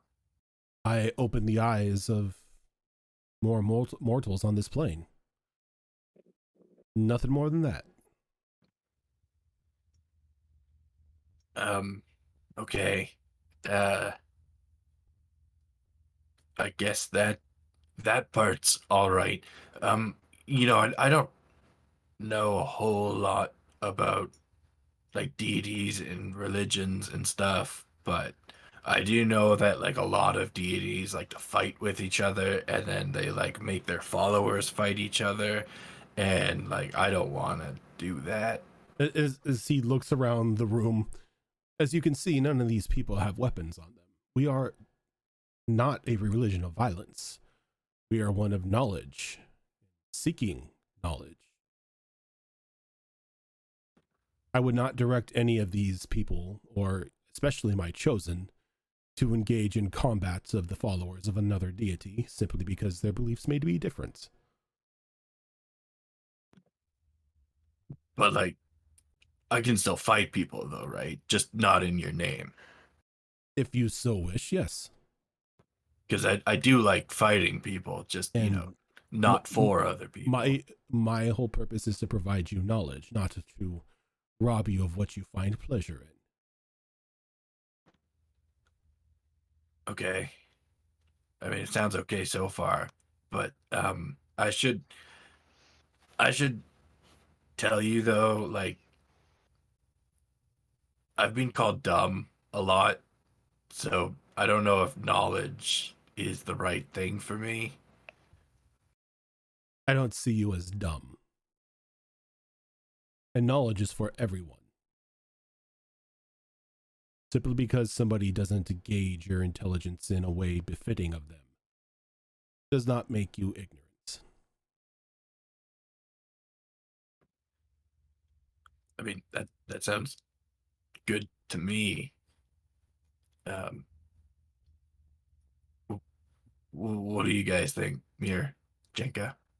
All of you are invited if you wish. You are friends of Shara's, and even though you may have not traveled so much together, she at least trusts you with her life.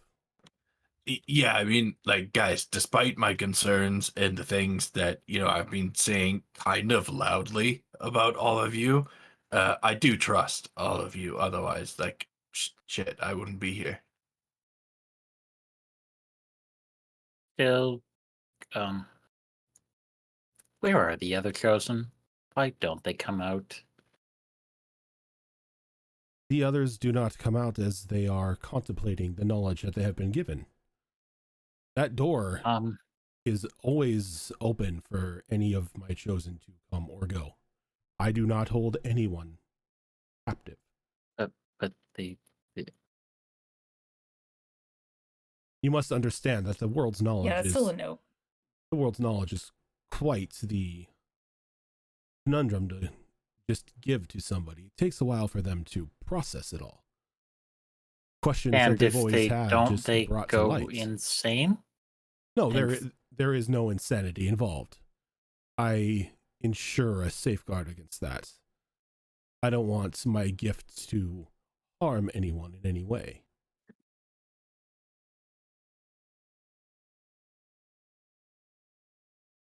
Yeah, no.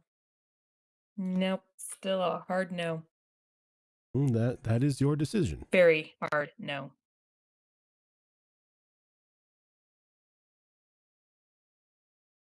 I suggest you talk it over with the other two as well and see what they think. That's a good idea. I'm gonna go get Echo and Pearl and fill them in on everything. Oh yeah, hi person we just met. You want to join a cult? Yeah, that'll go for one. Yeah, so I'll gather Echo and Pearl to where Jenka and Mir are, and I'll give them the rundown of everything that we've discussed with the cultists, all the things that Mir and I talked about, and give them the option. See if they want to come with me and learn some stuff, or if they want to, not join a cult that we don't really know anything about. Look, I don't really think you should go in there alone. And Mr. Blue is still Mr. Blue is still there as well. Mir is already locked in. He's coming with me.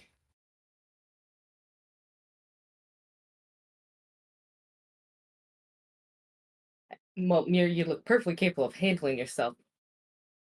Will that be enough, people? If something goes wrong? Nothing is All going of to this go is wrong. wrong. It's all wrong. You have this. You seem to have all this mistrust that something horrible is going to happen to you if you step through those doors. Just enlightenment. Oh, I've got good reason to. Just enlightenment is what will happen. Answers Also, to questions that you have deep in your hearts. If it's any consolation to anyone, I don't think every person in this room is enough muscle to protect us against a deity if something goes wrong. I and my followers are non-violent. The only time I raise a fist is when somebody threatens them. Which I do not plan on doing. Just putting that out there. I am a man of knowledge. I despise having to silence a mind when things turn violent. Does that mean we have to become nonviolent? Because, No, I already brawls asked are really that. good. No, I already asked no. You, after being given the knowledge, the answers to any questions, are free to go and live your lives as you wish. I would not rob Shara of something she enjoys as much as breathing. Pearl's going to look at Shara, and she's going to say, okay, well, there's one thing first. If I did another roll, might I learn more about Septimus or no? Like whether I have heard stories and have more information? I don't think so. I think even with, if you make a successful roll, which you can try, you would have the same information that that Mirror did. Okay, so there's no more dots I'm going to connect. Yeah, the Septimus' story at this point in time is, for those like of the uninitiated, is pretty much like a children's tale that's told to people about the dangers of going out there alone. Okay. More of a respect the sea sort of tale than anything. Shara, I want you to think about something very carefully for a moment. Okay. You didn't like it at all when you were hearing a few voices.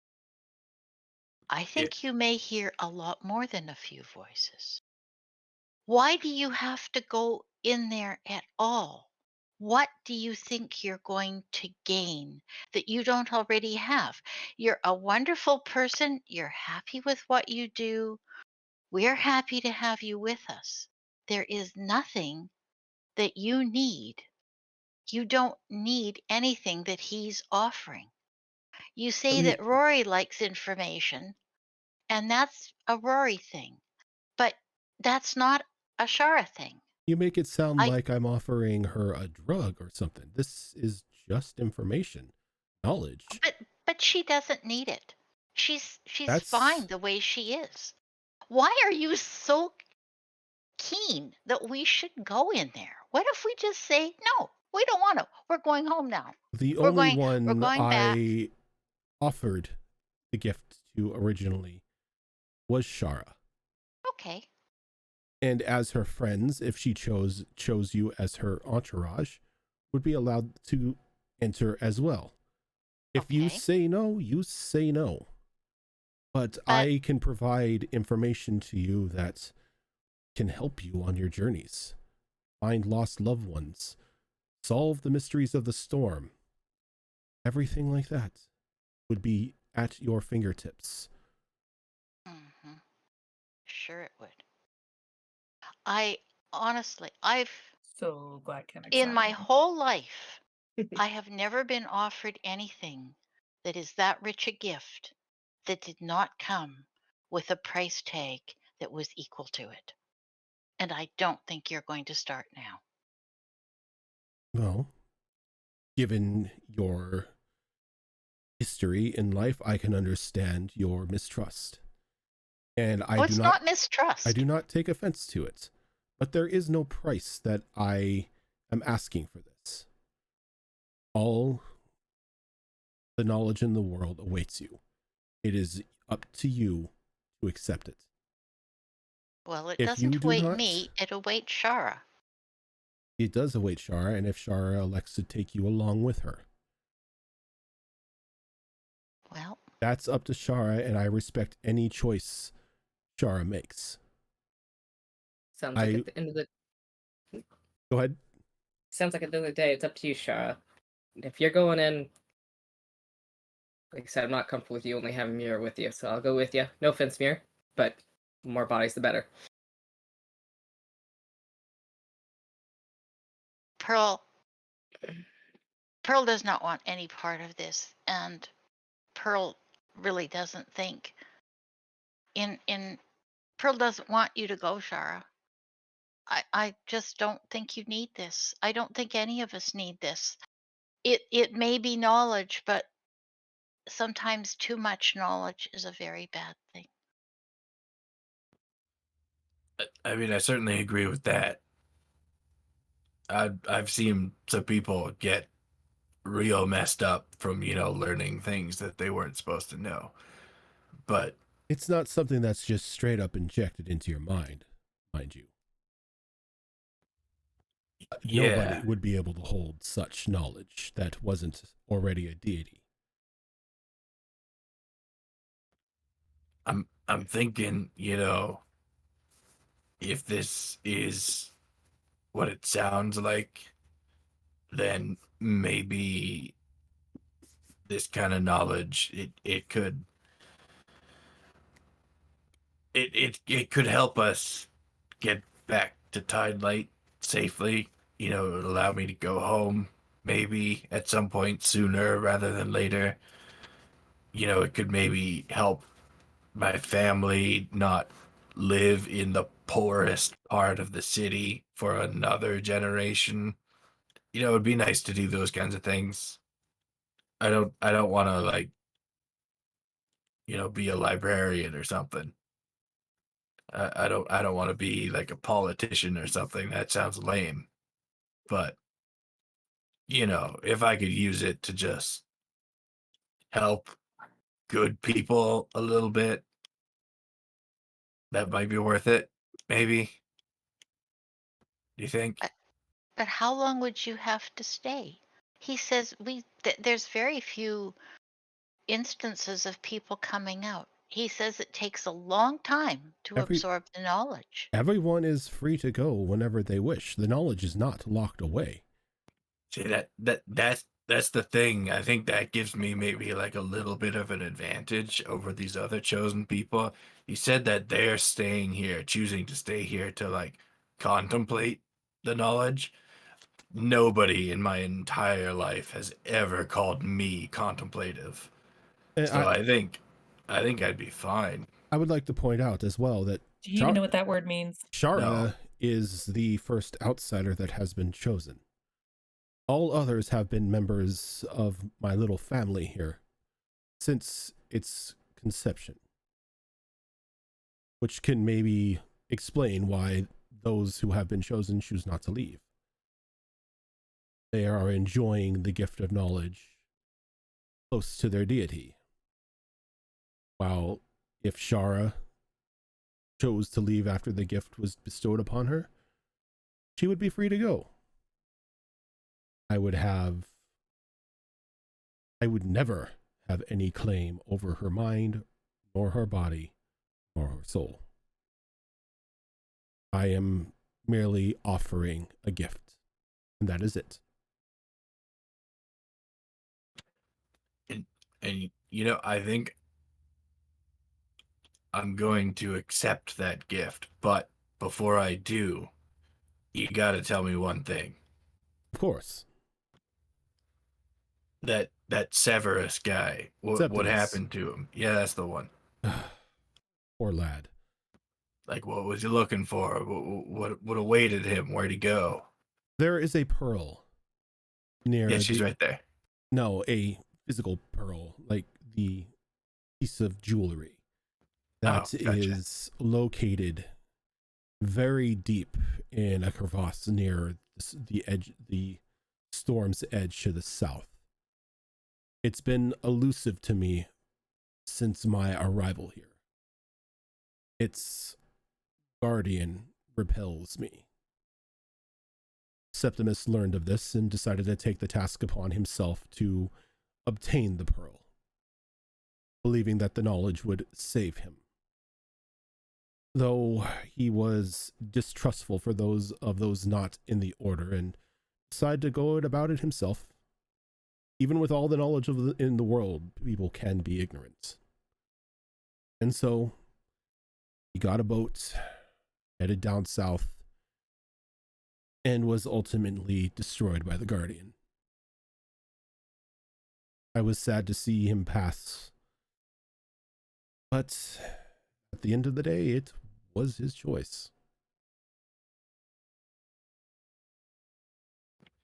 See, you know, I think I like that version of the story better than him just going out, doing some mysterious stuff, and then coming back, because your version of the story really, you know, highlights that he chose to do all this.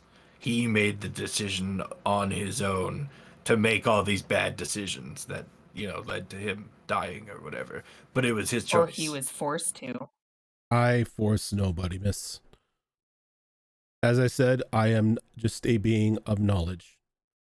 I provide knowledge, and those I provide it to are free to act on it. But at the end of the day, Septimus made his choice, and unfortunately, it was made in ignorance.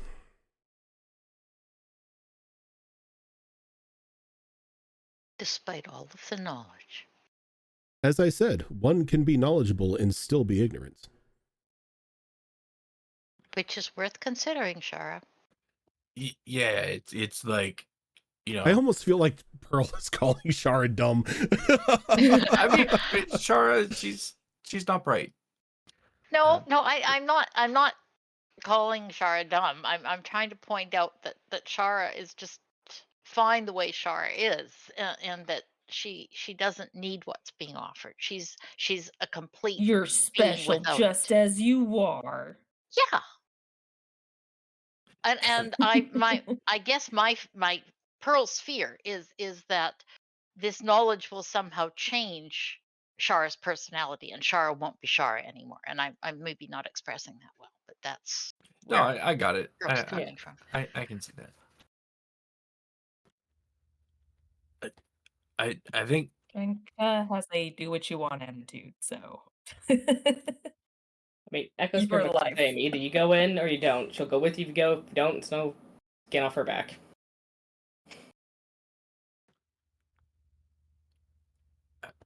I still think that I want to do this, but Pearl, I'm hearing you. I understand what you're cautioning here, and you know, I hope that maybe we're good enough friends or some shit that you'll keep me in check if things start to go weird, you know. I'll try, but so far, I mean, I'm not being very successful right now, Shara. So I don't know. No, I get it. I hear you. I think I'm maybe wanting to do this for like kind of selfish reasons. Like I'm not gonna dump some big long fucking sob story on you guys, but my family is real poor. And we always have been, and I'd like to be able to change that, you know? And working on the docks is not gonna do that.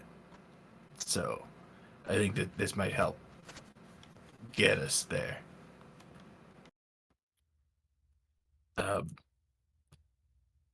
But before I invite you, Echo, I got some questions for you too. All right.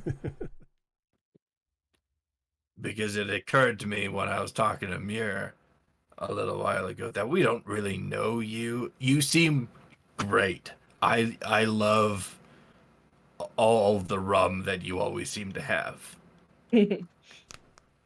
So, I mean, more of that, please.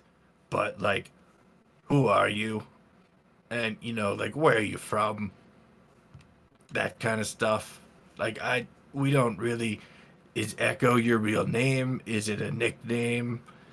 Why did you show up, like, passed out on our doorstep? What was that about? Honestly, I don't know. I was walking through town half alive. I only have bits and pieces of that night. You know, I literally bumped into the dock floating on a crate from our shipwreck. That door? It was just a door. That's where I kind of gave up on my will to keep moving. And like, where are you from? Are people gonna come looking for you? Nah. Like bad people? Nah. I'm just from a monastery. A friend of mine and I left, moved. Tidelight, she wants to own an inn, and I've really never been comfortable settling in one place. From what I'm told, it tends to happen to my people. We like to move around a lot. Something about our heritage.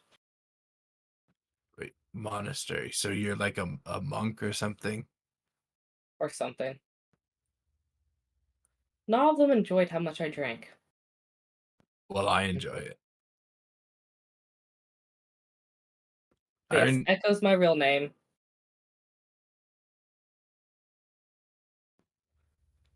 I think that's enough for me, guys. Like, a monk. What can go wrong? There's famous last words right there. Yep. They're a monk. They punch things. What can go wrong? I'm a drunken monk. Oh, even better.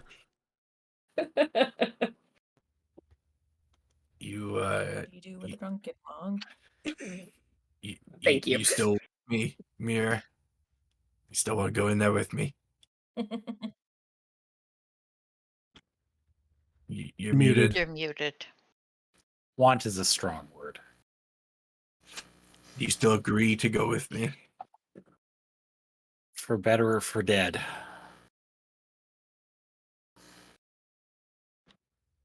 All right. I guess it sounds like 3 of us are going through that door. Do we want to have some sort of code word that means get me the fuck out of here if you can? Yes, it is. Get me the fuck out of here if you can. Okay. I have a question for Mr. Blue. I'm right here. Mr. Blue, will you be going in with the group that are going in, or are Oh. you going to be staying out here? I'm already in there. This is just a forum, I assume, when I need to converse with mortals. Pearl pokes him to see if her finger Completely goes solid. Just a simple simulacrum in order to ensure that if I need to do any sort of physical interventions or lead the outside chosen like Shara to my realm, I can.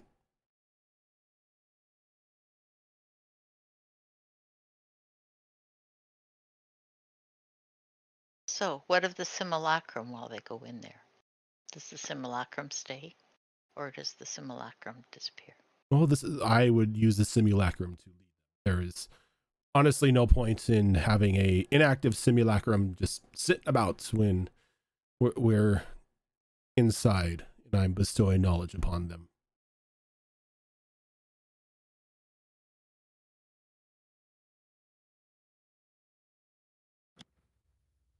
Well, shall we go then? Oh, actually, you know what? One other thing before we go in there. Are we still gonna get paid for this job even though it was fake? Oh, I completely skipped my mind, and that is a deep apology. Yes, I will be sure to tell sorry, I forget his name. Amadeus. I will tell him to get some funds together for you and your friends for my less than truthful reason to bring you here. Nice. Okay, let's go. So it's Shara, Mirror, Shara, Mirror, and Echo. Echo. Okay. So then what I need to happen is I need Pearl, Jenka, and Cannonball to leave Roll20, as this map is only for those who are brought in. Well, Cannonball's asleep. Okay, so Cannonball basically is, just log asleep. off, No, just or No, just roll 20. yeah, just Just log close off Roll20? just close Roll20 well, for right now. The good news is, okay. well, no. Actually, actually, Rojan, what you could do instead, okay, is if you just take the names. Actually, if you just take their names at the bottom of Roll20 and drag them onto the map, like if you pull down where it shows all the different maps, you take their name and drag them over to the map. You can actually drag us individually that way. Oh, really? Yep. Yeah, Okay. so none of us can even leave Roll20. You can just have us. You can just drag us over to whoever you want instead of using the party banner. I see. Interesting. Oh, now you've given Rojan more power. Yeah, I mean, I thought he knew. Echo, why don't you have an icon? I believe in him. I don't have an icon? No. I don't see the Echo icon. What the hell? I gave it to you. I thought you gave it to me. No, it's no, it's not. It's not the tokens, yes, but the name you just drag over. Yeah, You don't I know. drag over the tokens. You I drag know. over the names that are at the Are bottom. you of not Roll20. seeing me in Oh, roll okay. 20? Is that what you're saying? No. I forgot to add the token onto the character sheet. Actually, how it is, I'm not allowed to go into any fights. How Nope. sad for Echo. She likes to fight. Not allowed. Save Okay, setting see? for that. Not my fault. And then All your Not my fault. token. How dare you, Zoro, not make sure you do that? Oh, guess who's away now? If they wanna, if you guys wanna have a conversation with eyes wide open over there Oh. Good Yeah. morning, Cannonball. So before you all enter. Cannonball. Give you a Yes. TLDR of what happened. Yes, apologies for that. It's all good, dude. It's 1 a.m. over there. I can't blame you for that. Yeah. Shara was informed that she can bring those that she selects as an entourage into the Whispered One's chamber to receive the gift of knowledge as well. Yep. There was a lot of back and forth and a lot of no, we can't do this, we can't do this, what ifs. I was still there for that, yep. Mr. Blue showed up, revealed himself as a simulacrum of the Whispered One, provided information to the group, letting them know that it is only knowledge that is being given to you. No harm will come to you. Once you have received the knowledge, you are free to leave at any point in time you wish. So right now, Shara, Echo, and Muir are electing to go in. Would Cannonball want to go in as well? I mean, 1 curse, 2 curse, 3 curse. What's one more? 1 curse. 1 curse, 2 curse, red curse, blue curse. Jesus Christ. 7 curse more. Now- Let's go. Sounds Okay. just like a null we knew. I will bring Bill into this as well then. Oh my god, that's true. Appreciate Mhm. it. She All liked right. her curses. Right. So Yay. I'm so Oh, glad this that is you can so do that cool. now. Now none of us have to leave Roll20. this is so cool. I did not know this was something Yay. I can do. Now, here's the thing though. To get them back to the original map, you have to use the little icon that you can now see, their little username icon on the map, and you have to click and drag that over and drop it on the player banner, and then it takes them back to that map. Okay, and then I just drag the player token over afterwards, and everyone's moved back again. Yeah, basically Okay. once you drag them back onto the player banner, then all of us are connected on the player banner once again. Okay. Otherwise, right now they're considered individual when you drag them that way. Okay. So The those of absolute you definition. who have elected to enter in, the simulacrum that is Mr. Blue sort of leads you to that strange pinkish like door. And he takes his hand and he places it on it, and it rotates open. And it reveals a stone staircase that leads further down into the ruins itself. And as he sort of motions on in,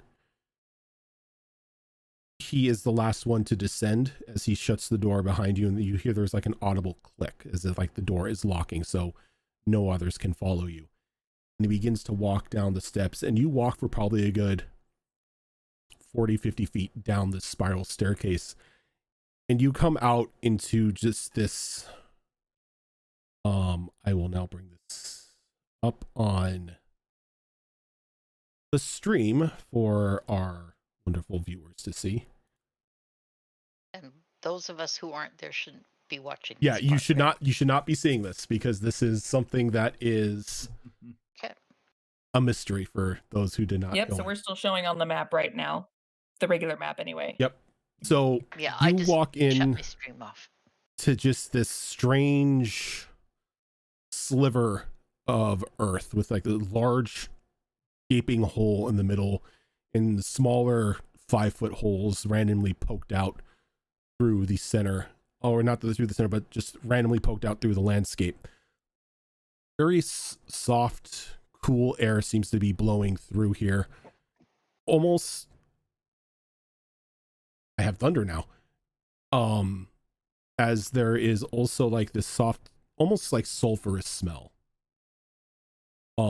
Along the walls, you can see kind of like what looks to be old dried magma, kind of giving you the feeling that this at one point in time was a active magma chamber, but now has cooled and has pretty much lied dormant. Mr. Blue walks by and he stands at the edge of this area. And he claps his hands. Jenka and Pearl, can you deafen Discord? Yep.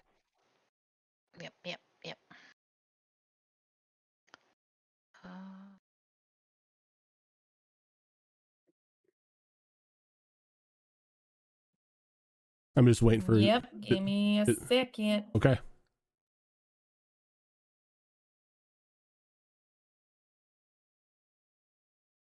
don't know why this makes me more nervous.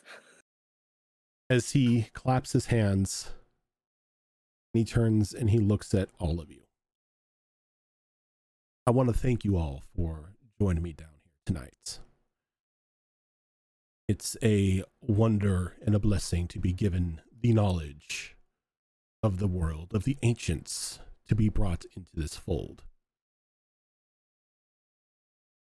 When you leave, you will be changed. New people.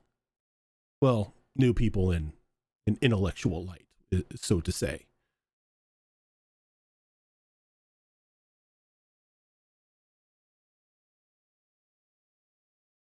As he kind of looks around, you see this large red tentacle sort of like slither up from the large maw in the center and wrap around him, lift him up, pull him down.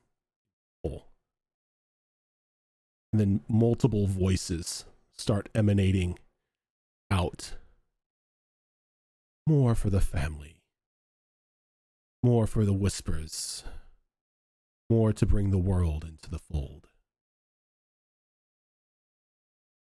And there's soft rumbling as these large claws sort of grip the edge of the hole and pull this large, slick red being out of the hole as these tentacles start to slither up from the holes themselves. At the tip of these tentacles are humanoid faces, and they all kind of like look at you and smile and like slither and whip around. Give me a moment because I have to do something. As I'm going to move you all.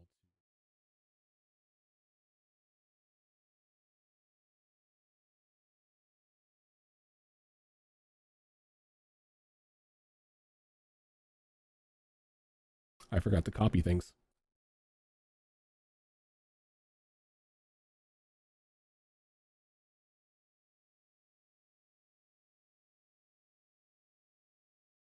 Well, that doesn't look friendly. Not at all. I think we found the other chosen. Oh, hell no. See, I have concerns. You all have been chosen to take in part in my knowledge and join me in a collective that will soon span across this entire region. As he says that, you see there are a few tendrils kind of like slithering out, reaching up to like wrap around your legs.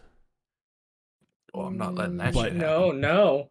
Bill, there is a rumbling in your chest, and you are racked with pain as these slick black tentacles rip your shirt wide open. The eye Yummy. opens up, and there's just this howl of anger. He's mine. And this eye leaps from your chest and transforms into like this gigantic tentacled mass as it starts engaging in this in combat with this just giant entity in the center.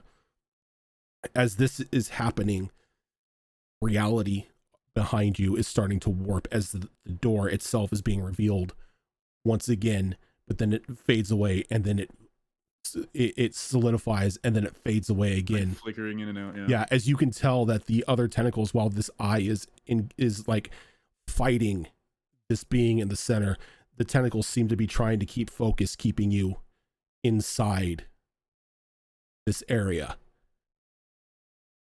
And because this is going to be a combat phase, this is where we are going to have to end for the night, because this is going to be something that is going to also require Rory. So we are going to have to pretty much call it early, unfortunately.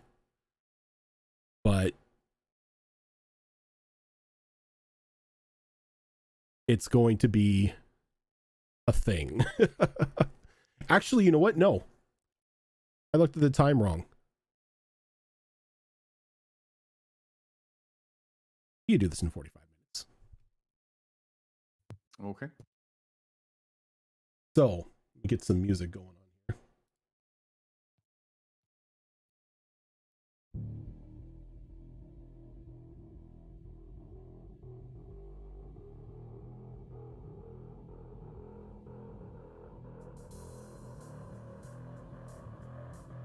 Oh God. Can somebody let Zorro and Siva know they can unmute? Yep.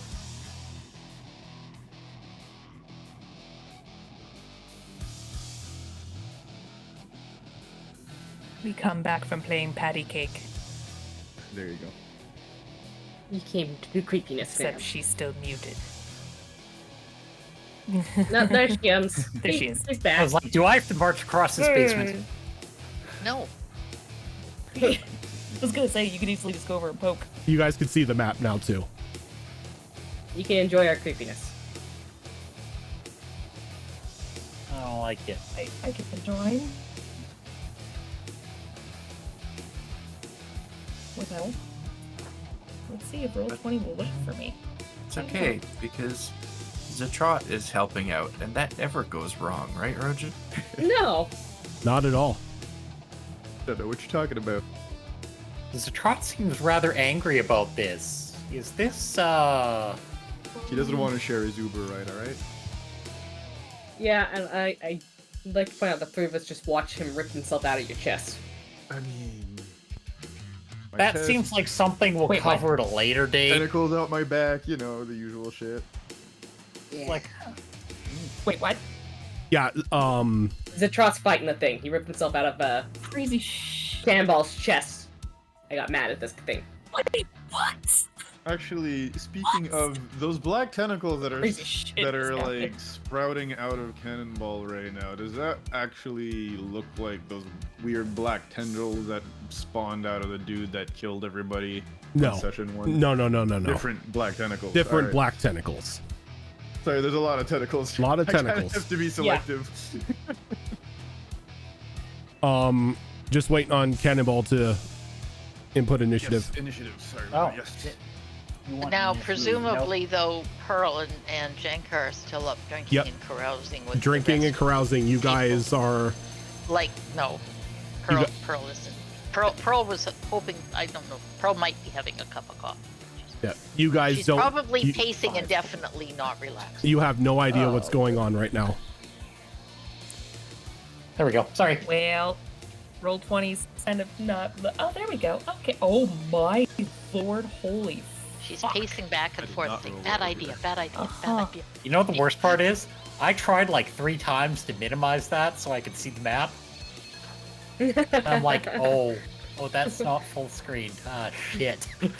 Right? I am so sorry, guys. I'm gonna get my shit in gear and finish your guys' characters. I am so sorry. Oh, I mean, you, that's you might, How dare you you have a don't life? need to after this. Imagine having a life.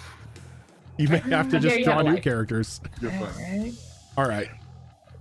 Son of a bitch, I hope not. I will murder all of you and Rojan knows. I mean, don't All right. murder us. We're not the one that made us die. You're up first. Okay. Okay. Well, we're gonna start. Okay, so what? Where are you going? I'm debating here. I got 30 feet of bullshit.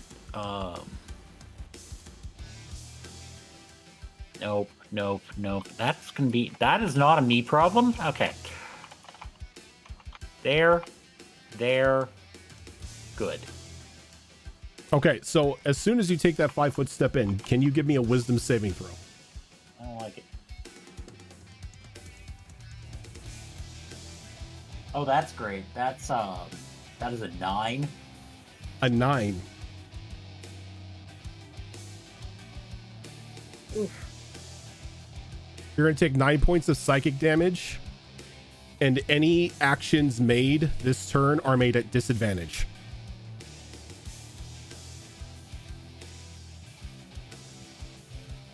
Okay.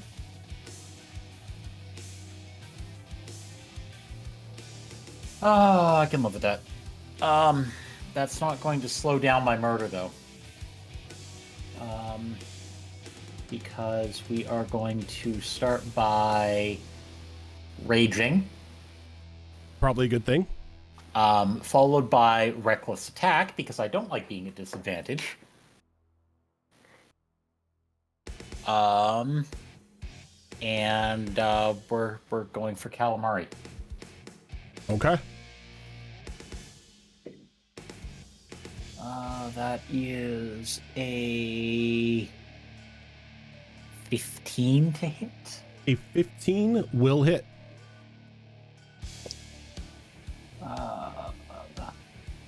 It's low. 3, 4, 5, 6, 7, 8, 9. Just made an attack against something, which means my comet card is burned up. I mean, if you want to fight this thing by yourself. No. I will sacrifice that comet card. Go for it. No. I was just putting that out there so the audience knows that card is no longer in play. You want to just solo this? I mean, maybe you can. Nope. That is I like to 7, see you 8, try. 9 damage. I don't want to try. 9 damage. And I do not have... No, that is next level. I get a second attack. So, that is it. Okay. Is that a Sumi? So, attacks from the tentacles. The one at the top here, right up here, opens its mouth, and just this green, like, eldritch blast launches from its maw towards Mir.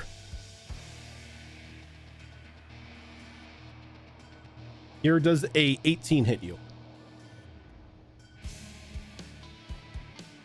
That matches, yes. Okay. You are going to take 3 points of necrotic damage. And I need another wisdom saving throw. No. That is a 14. A 14, okay. So you're fine for the moment. The one that is right there is going to line up a shot and take an Eldritch Blast shot towards Echo. Okay. I don't think an 8 hits you. Nope. All right. The one that's in front of Mir goes down and tries to bite him. Gross. Didn't brush its teeth. That's going to be a 25. It doesn't have hands. I don't think it can.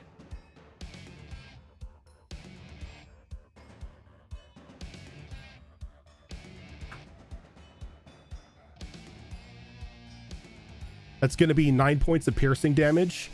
And as it bites into you, it sort of coils itself around you and grapples you. That's... That would be 4 points of damage if you're having it. Yeah, I'm like, oh god, I have to math. This is my own doing.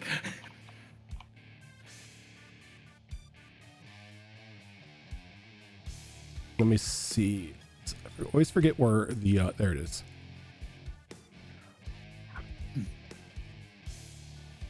Not elements. Is grappled one of the ones that I have? I don't know if, oh, it is.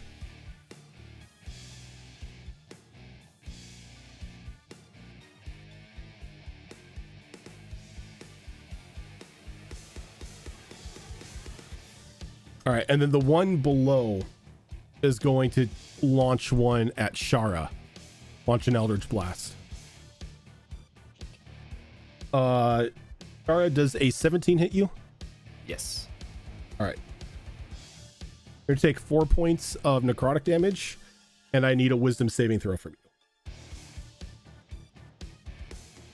you. Wisdom save is a 17. 17. Okay, you're fine.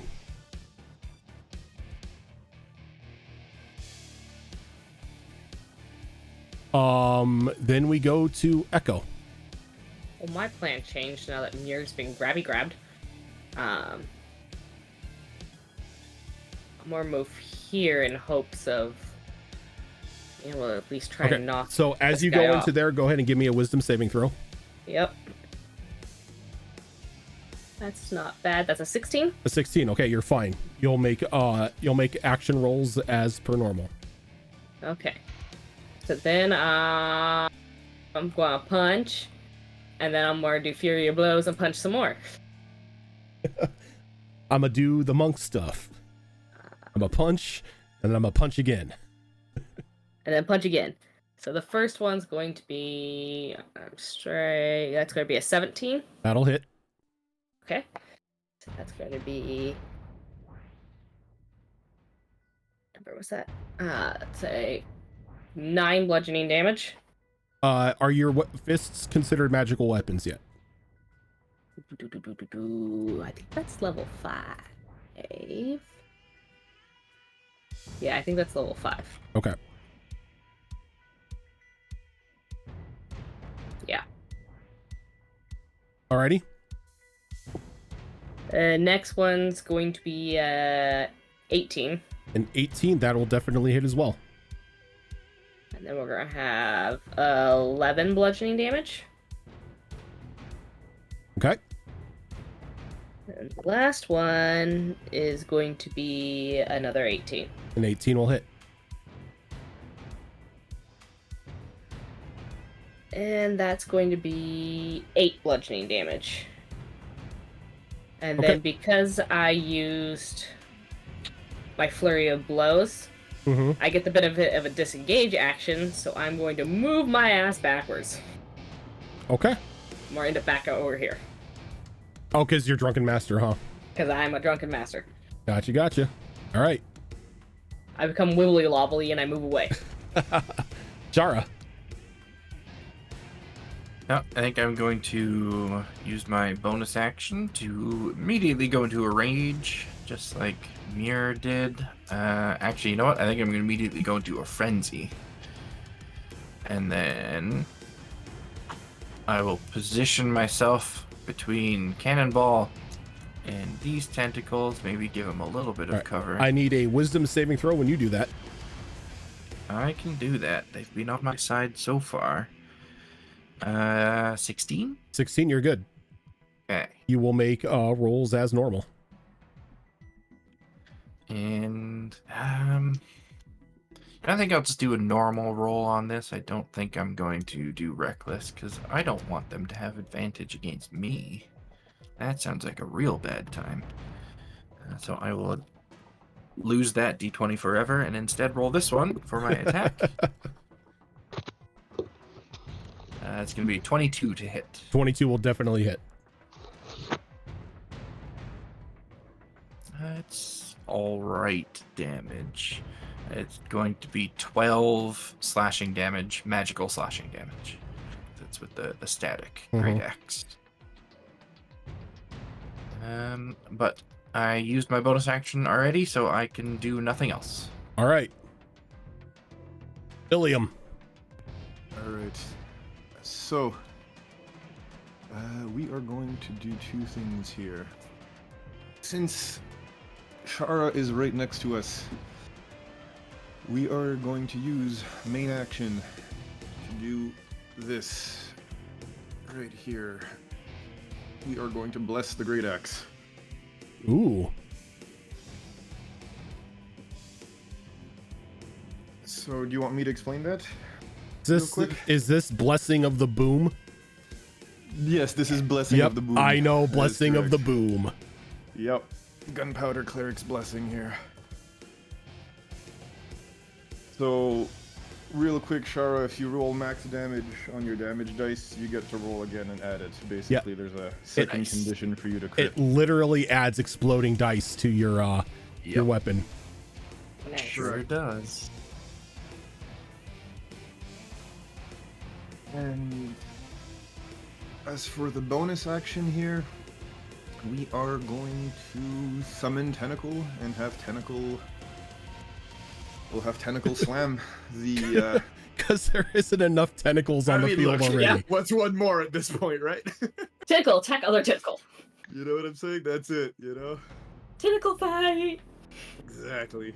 We're gonna do this like true eldritch beings. All right, where are you summoning your tentacle?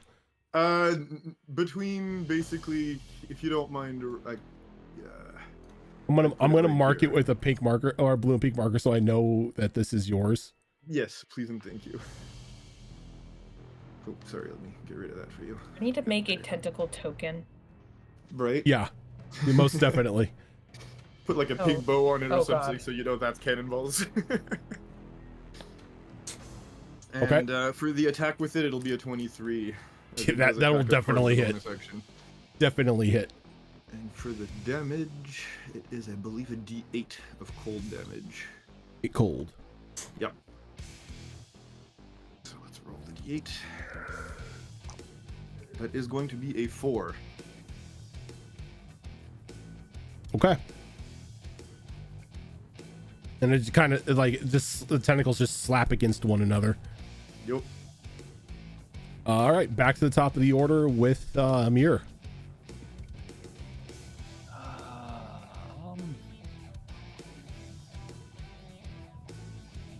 Now I'm grabbed, aren't I? Yep.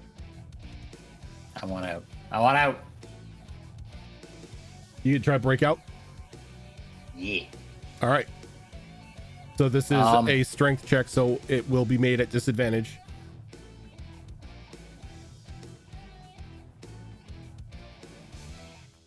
Be But flat, I'm raging, so I have flat roll, advantage. right? Yeah. Yep. Because of So the it'll be a flat roll, exactly. That's a disappointment. 17. Yeah, absolutely not. That's a 8. Oof. All right. Anything else you're gonna do? Bonus action, free action? I'm gonna be a struggle bun.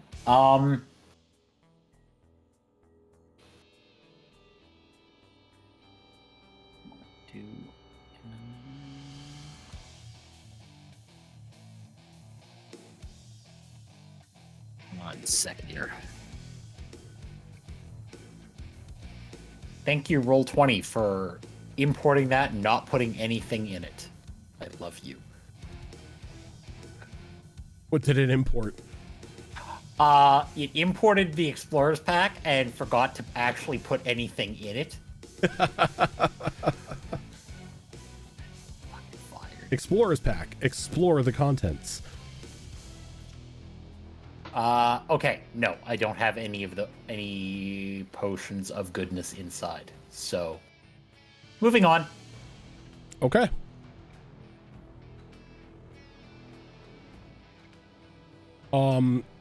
So the one on Muir is going to attempt to constrict.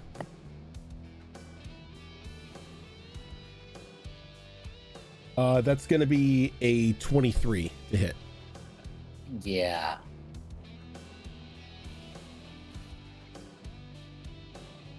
Okay, that's going to be another 8 points of crushing damage. Okay. The one that is up here kind of sloops down the hole that it was in and then comes up right next to Echo. Oh, thank you. It's like a very, very, very squishy game of whack-a-mole. Yep. Echo, as it pops in right next to you, I need another wisdom saving throw. Oh, let's see if this dice wants to like me. Ooh. Maybe at a 15. You're good. Okay. So it's gonna just try to come down and do a little chompy attack. Well, I'm rolling really good today. That so that's gonna be a 24. Yeah. Hit. What do you mean? No, that doesn't hit. You're gonna take 9 points of piercing damage as it bites you, and then coils around you to constrict for a grapple. Okay.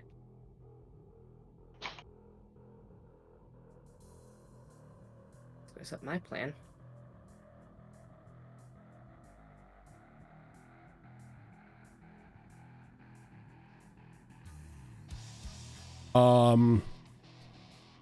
The one next to Shara, same thing. He's gonna try to.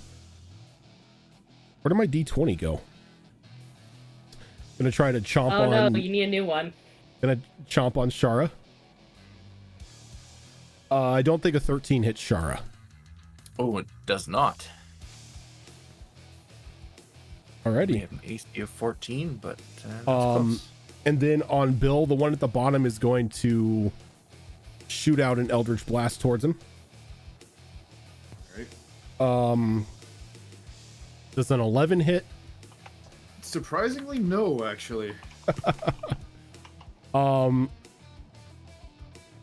So that happens. Echo. Alright. Well, this thing has a hold of me. My strength is not horrible, not the best, so we're just gonna start punching it. I mean, it's here. Might as well. Good reasoning. That's usually Callie's philosophy. Oh no, I'm closer to you. Body shot. Yeah. Let's see. The first one, that's not a great roll. It's a 15. 15 will hit. Okay. So that's going to be 10 bludgeoning damage. 10 bludgeoning damage? Okay. Yep. And then flurry of blows to do 2 more strikes. That's shit. That's 14. 14 will hit. Okay. That was a shit roll. That's 7 bludgeoning damage. Okay. And the last one is going to be a 23. A 23? Yeah, that hits. That's better. That's 9 bludgeoning damage.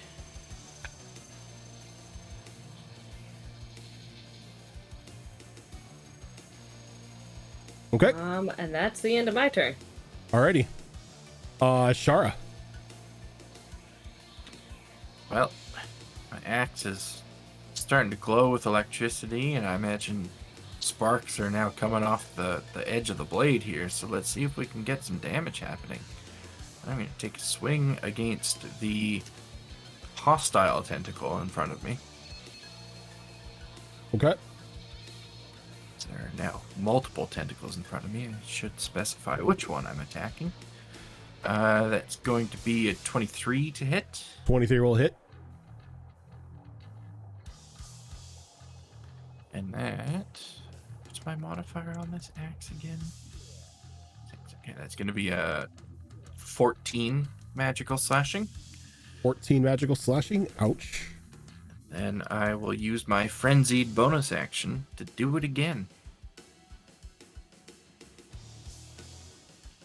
It was so close to that 20. That's going to be instead, good lord, we're level 4. A 27 to hit? Yeah, that hits. That one is only going to be 11 slashing. Enough to make it recede. And I will then... I think I'm going to move... the one down south is the one that shot the Eldritch Blast at Cannonball, right? Correct. Okay, I'm going to put myself right in front of it. All right. Can I get another wisdom save? have it target me instead. That is going to be stop moving die. 16. 16, you're good. Okay, and that is the end of my turn. All right. Bill. Right. Bill. Let's try freeing up some of the others here. Did you just Bill Nye the Science Guy? Yes, I did. Yeah, he just Bill Nye me. Bill Nye the pirate guy.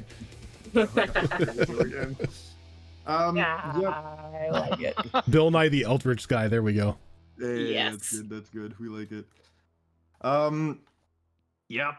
So tentacles out. Let's keep going. We are going to.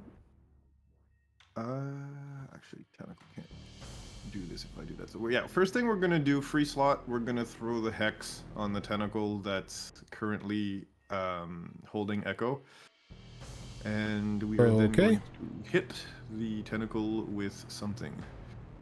And I believe we're gonna hit it with the Eldritch Blast. The Eldritch Blast. Yeah. The old Eldritch Blast. Ye old Warlock faithful. So that is going to be a 22 on the Eldritch Blast. What are you hexing on the tentacle? What condition? Or what stat?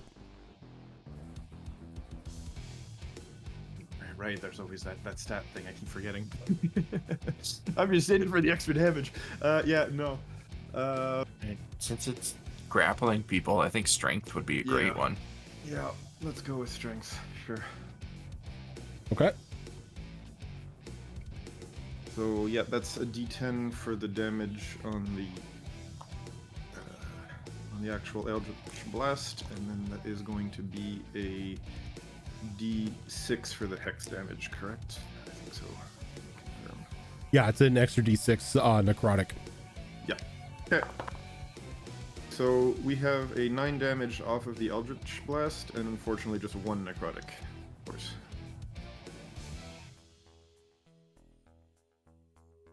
For a total of 10 damage. Total of 10 damage? Correct. Still pretty good. All right. Muir.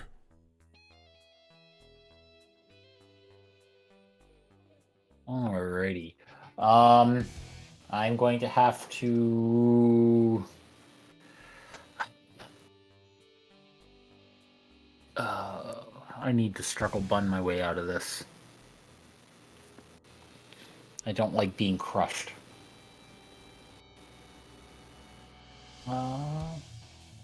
Thankfully, I'm still in combat and I'm being hit, so I'm still raging. Yep. Are you trying to escape? Yeah, I want out. All right. That's a 14. That is a 21. All right. Struggle bun works. If I could bite it, I would.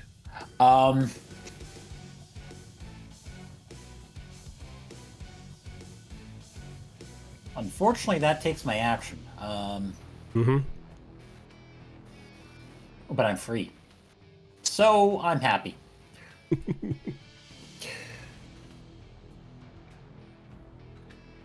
Anything else?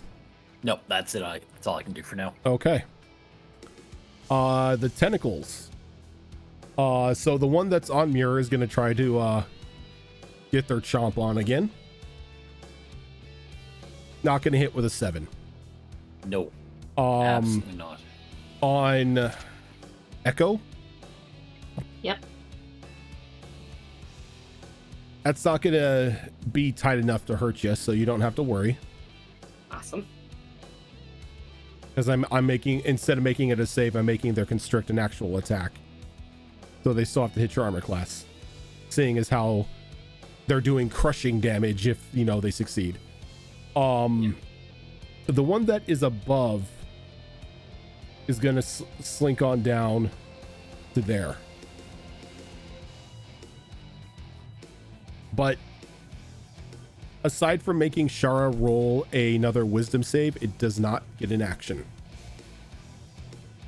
That is going to be nat 20 for 22. Okay, you're good on that one. The other one underneath it is going to try to bite you.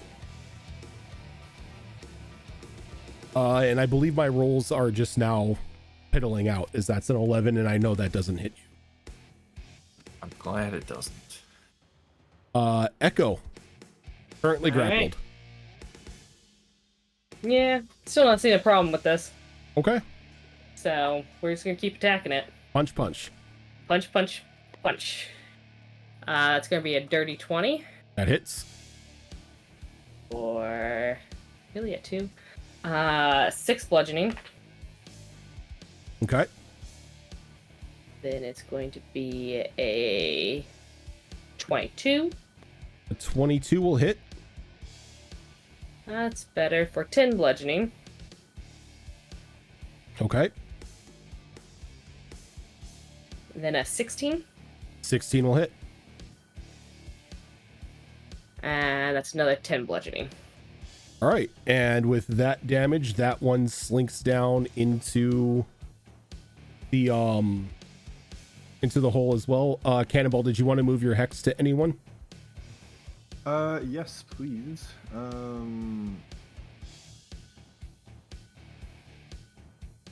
You know what? Let's move it to the top of the 2 tentacles that are with Shara right now. Yeah. You still hexing strength? Yes, please. Okay. Amar then looked behind me at the door. Is the door still flickering in and out, or is it there? Is it not there? It's still flickering in and out, but it's definitely having a hard time keeping it flickered out.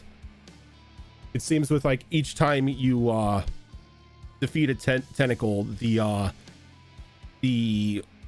power that's keeping that door sealed is fading. And oh yeah, go ahead. How far away is the door? It's about 5 feet back from where you're at, or where it would be.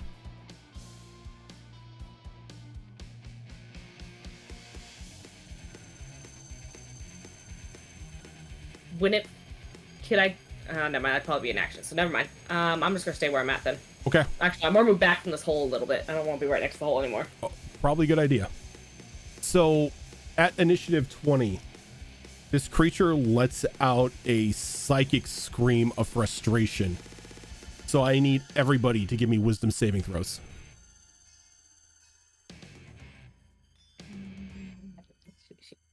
I am on it with the wisdom saves today. Why can't Glad any one of of us my is. other characters do this? Mia, I'm looking at you. That's because Mia can't save herself. She really can't.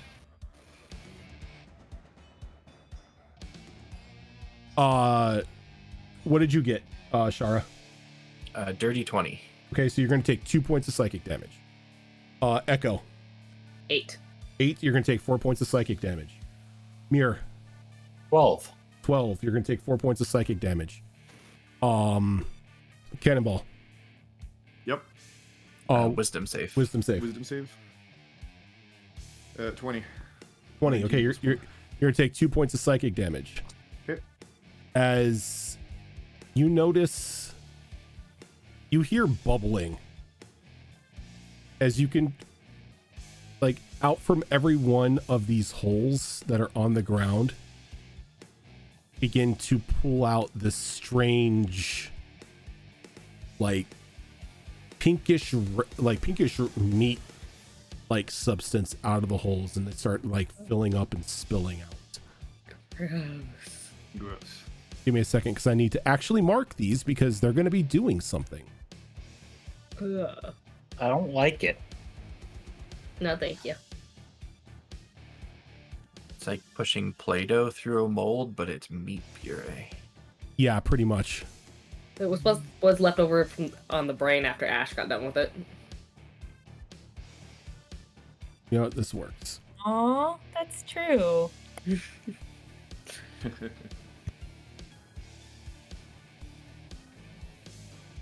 Still the best moment of my D&D career. Wish an elder brain like Play-Doh. Best moment. Oh my god, it was the best moment of my D&D career. It was the greatest thing ever. Just smashing an elder brain. That was Groudon that cast the spell, wasn't it, in that one? Yeah, he cast Enlarge on her, and she just decided, all right, I'm gonna stomp. And it was yep. great. And Platoed it.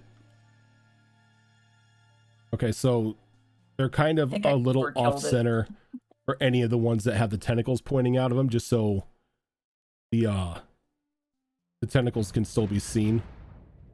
I don't like it.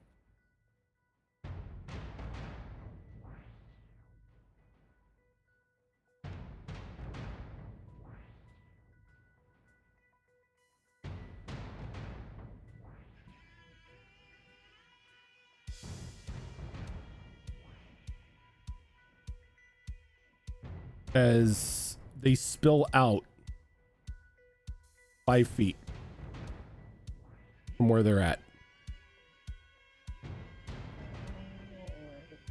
making everything that it touches on the ground difficult terrain.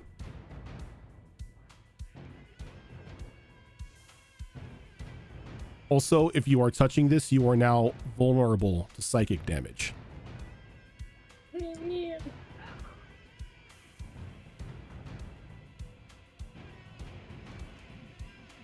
Why, yes, Pearl, I would love another cup of tea in this safe space over here. It's quite relaxing.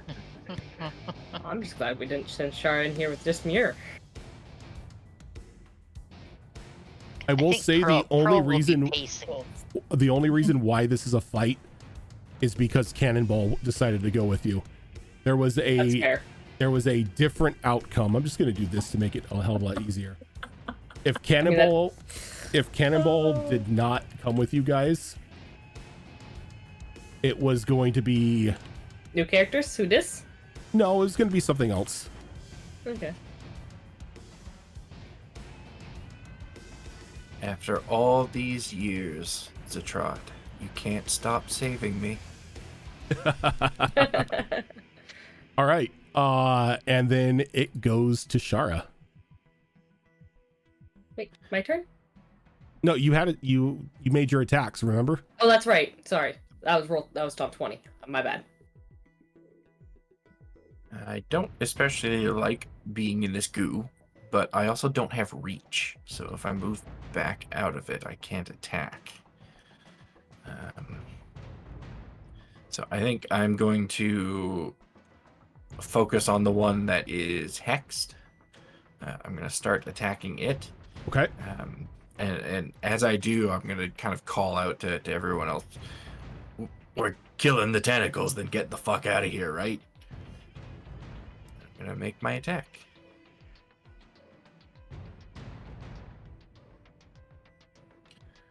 That was so close to that nat one. It's going to be a 21. The 21 will hit. And you're attacking the one that kind of slurped down here, right? Yeah. Okay. And that is, not great damage. That's only going to be 9 slashing damage. Okay. I'll use my frenzied bonus action to do it again. And that is going to be 22 to hit. That'll hit. And oh shit. The gunpowder thing explodes on a max damage, right? Yes, explodes on the max damage on the die. Nice. Okay. And that's rolling the damage die again, basically. Yep.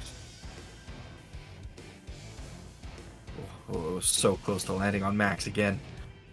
That's gonna be that's 26 slashing damage. As that just completely destroys this thing. As it just slurps down into the goop.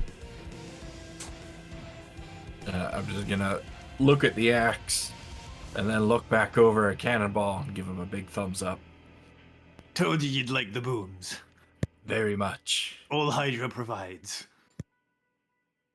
And I will stay where I am. I'll stay where I am. I assume this thing would get an opportunity attack if I took a step back, so. You're not wrong. Yeah, I'll stay there for now. Okay. Do we transfer Hex again, or what's going on with Yeah. that? Oh, that's right. My bad. I deleted Hex. I forgot you could transfer it. If you don't mind. Ignore me. Never I mean, ignore the DM. That's how you die. You're juggling a lot of stuff right now, so. Yeah, sorry. You This know, one? actually, Or do you want to go up to where Mirror's at?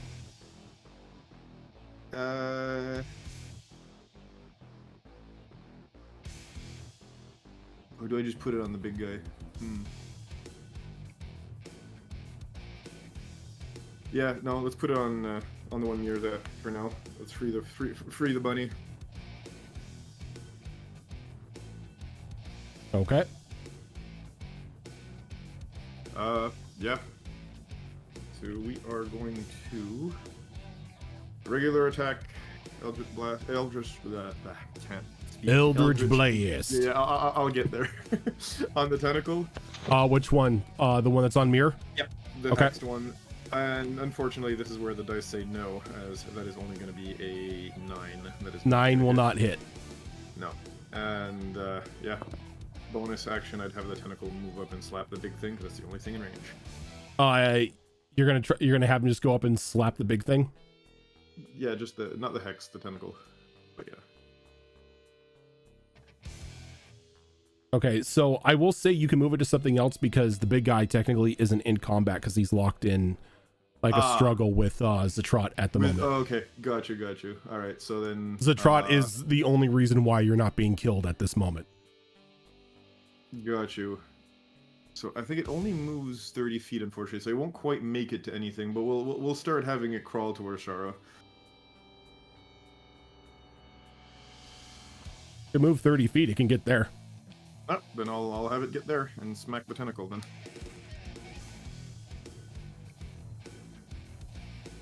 Yeah, I guess because the tentacle doesn't have like an HP pool or anything, right? It doesn't, it does not. Doesn't like, get affected by things like difficult terrain. No, technically because it's moving at like magic. So yeah, it's like not sacred affected. Weapons and all that stuff. Neat. Yeah. So yeah, no, we're gonna smack and see if we can hit it. Oh, great! Guess who rolled another 9? Sorry, guys. Mirror. Mir is going to reckless the ever-loving crap out of this. Probably a good idea. That is a 22 to hit. That'll hit. That is 16 damage.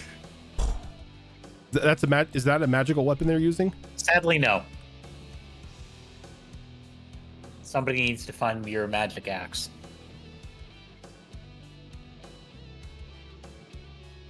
I'm gonna have to just slap some gunpowder on it.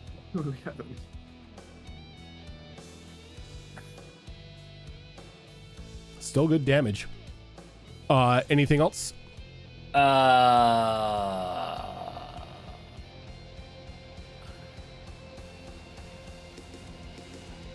Fuck. Nope. Okay. I'm gonna be cozy. All right, tentacle. The tentacle goes to make an attack on Mir. That's going to be a natural 20 for a bite attack. Good. But this isn't brutal critical because you're not level 5 yet. And I'm raging, so it could be worse. Yeah, so it's a total of 13 piercing damage. 13, 6. Yep, and you are grappled again. I'm just gonna start biting this thing with rabbit teeth.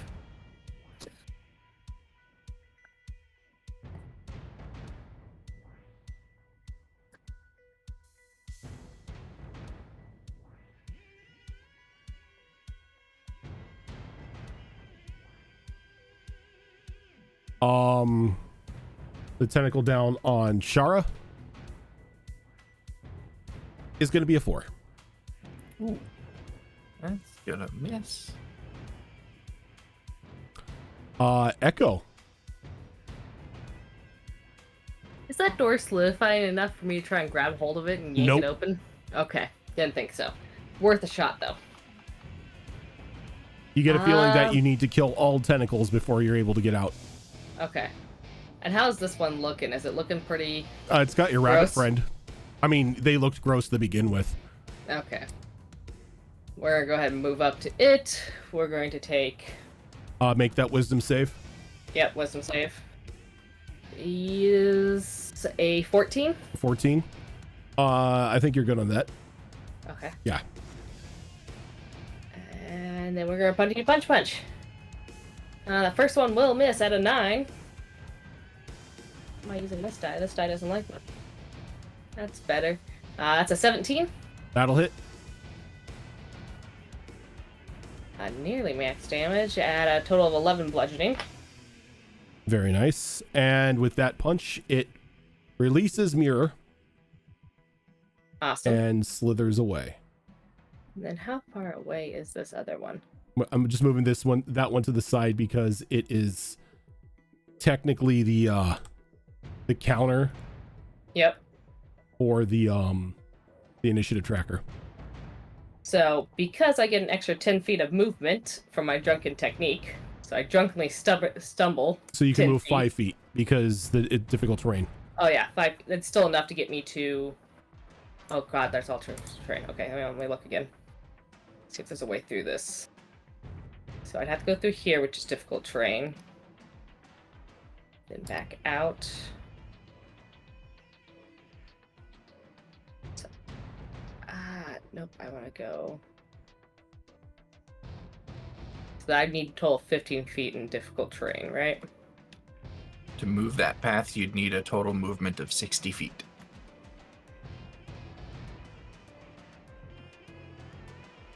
Feet. I got 55. So that means I get 5 feet away from it. What is Monk? what race is Echo again? Air Ganassi. Oh, no. Too big. Yeah. Can't help you. Sorry. All right. So I'm right up there. All right. So on the 20.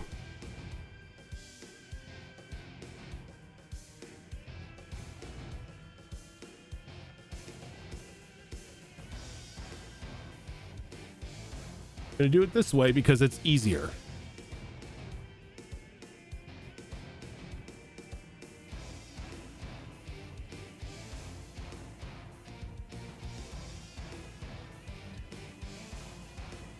The sludge spills out another 5 feet. Yeah. That'd be gross.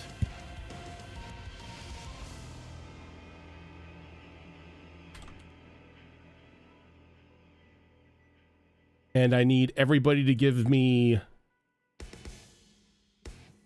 wisdom saving throws again as another psychic scream tears through the hall. Yep. That's Did you say psychic scream? Psychic scream.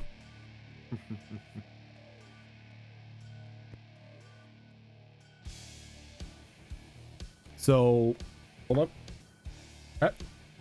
on. Shara. 14. 14. That will be good. So you're going to take, because you saved on this, you have vulnerability as well. That'd be the straight die. It would be the straight diet. So you're going to take 3 points of psychic damage. Echo. I also got 14. You're going to take 3 points of psychic damage. Mirror. 7. 7. You're going to take 6 points of psychic damage. Cannonball. 14 myself as well. 14. You're going to take 3 points of psychic damage. As Shara, you are up. This is the last tentacle on the board, right? Correct. Okay, we're gonna do all of this as reckless attacks. Always fun. Yeah. So, I'm gonna take swing number 1 have to re-roll that d20 because I lost my other one. Only went one higher. It's going to be 21 to hit. That'll hit. It's kind of disappointing damage. It's going to be 9 slashing. Okay. However, with that strike, my axe is now fully charged with its static charges. So if this next attack hits, it's going to be fun.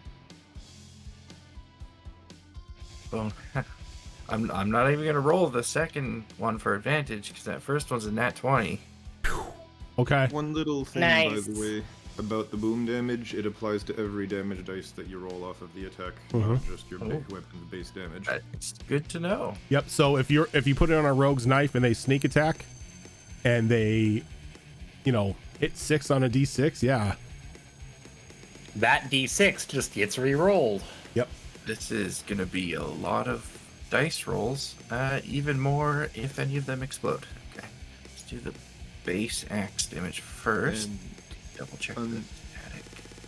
Unless Rojin decides otherwise, the way the boom thing works too is the rerolls are usually up to proficiency. So you can't reroll the same dice a bunch of times. It caps out at proficiency.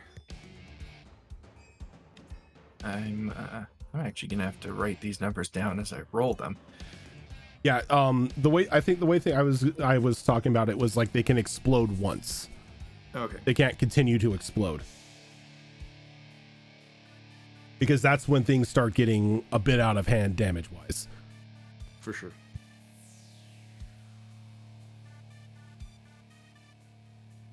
I mean, the way I see it, as long as it's the same rules for us and for the enemy, Yep. the game balances out. Also, I'm kind of lazy and I don't want to continuously roll exploding dice for the enemy. Right. Oh, look, they hit 35 times. I am tired.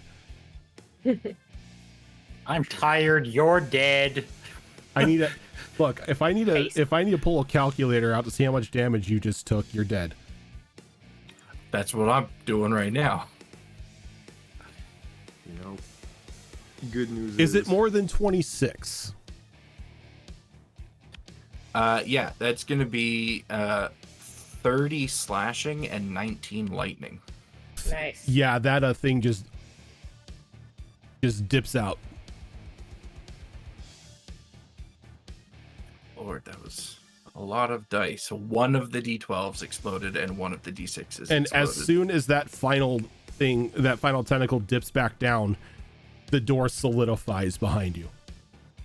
Or over by where Cannonball's at. Here. Yep.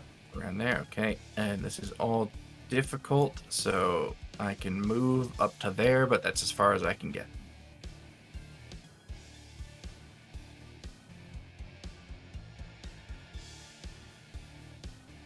Put an X there to signal where the door is at. Cannonball. I've noticed this thing likes to scream. And since the tentacles are all down, I'm not a big fan of getting screamed at over and over again. We're gonna throw some silence on its face. Okay. So, silence bubble centered on its head. And you do that and it's countered. Okay. I see we've learned from the crab encounter. It was an attempt. It was a valid attempt. I mean, look. I mean, thumbs up to you to try to cast silence on a god. That is I mean, I figured I'd nudge, the scales in the favor of the trot for a sec there, but I believe Meiji is to be our cue for get the hell out. Agreed. and then you hear just a booming voice from the eye. It's like, yes, agreed, as it drives the tentacles into this thing's eyes and lets out just like this horrendous shout as it sort of leaps off of the whisper as it kind of falls a little bit down into the pit, and Zatrot kind of shrinks down and buries himself back into Cannonball's chest. Ah, that stings. I suggest you run, mortal. It won't be down for long. Yeah. Remember when I was asking ye earlier what the hell was going on here? That's the heads up I kind of needed.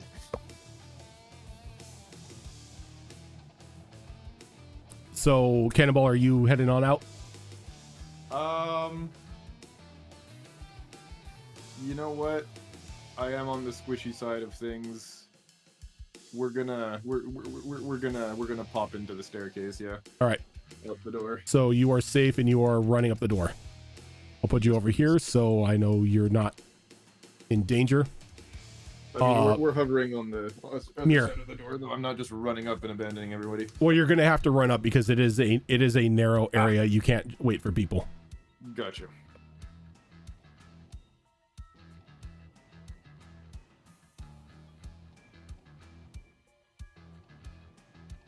Mir, you're up.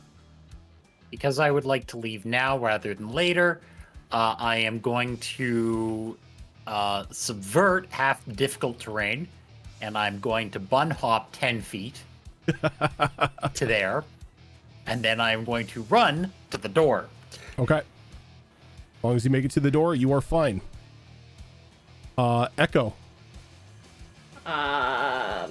So if I dash, I have 90 feet of movement, so I can go 30, which I think gets me to the door. Yes, it does. 25, yes. Okay. All right, so I'll move you over here. And then Shara. Yeah, I'm dashing the hell out of here. Okay. So, as you dash and you make it out of the out of this, what do you call it? Let me put you guys back all into the players tab here. And you make it up the staircase and you begin to run, sprinting full speed. No, not really looking back. There is a roar of anger and frustration that tears out through that cavern below you, that even shakes the foundation of the ruins inside of the inside of the cultist collective. And as people are beginning to be worried and get startled, the door itself bursts open as Shara and crew begin sprinting out from it. And I think as soon as we cross the threshold of that door, without slowing at all, Shara is just yelling out, "Pearl, you're right. God is a monster. You can yell at me later. Let's get the fuck out of here." God is a monster. These were my words earlier. Yeah. All right, and I take it everybody's just running out. Oh yeah, Cannonball. Oh, hell yeah. Okay, and as you guys My are tentacles were better. you guys are running up the thing as a giant hand just tears through the back wall as this creature is beginning demolishing the common area, trying to clamber its way out of this small tunnel to come after you as you begin to make it up out of the ruins amidst a mob of fleeing cultists. You know, Shara, if there was a moment to shoot that flare, now would be it. I was thinking the same thing. And the flare goes up. That is where we are going to end for today. Because right as you raise the flare, shoot it up into the sky, that is where we are going to end. So we ran a little over. I apologize for that, but I didn't think it was going to take too long. I mean, we were fighting God, so you know. Yeah.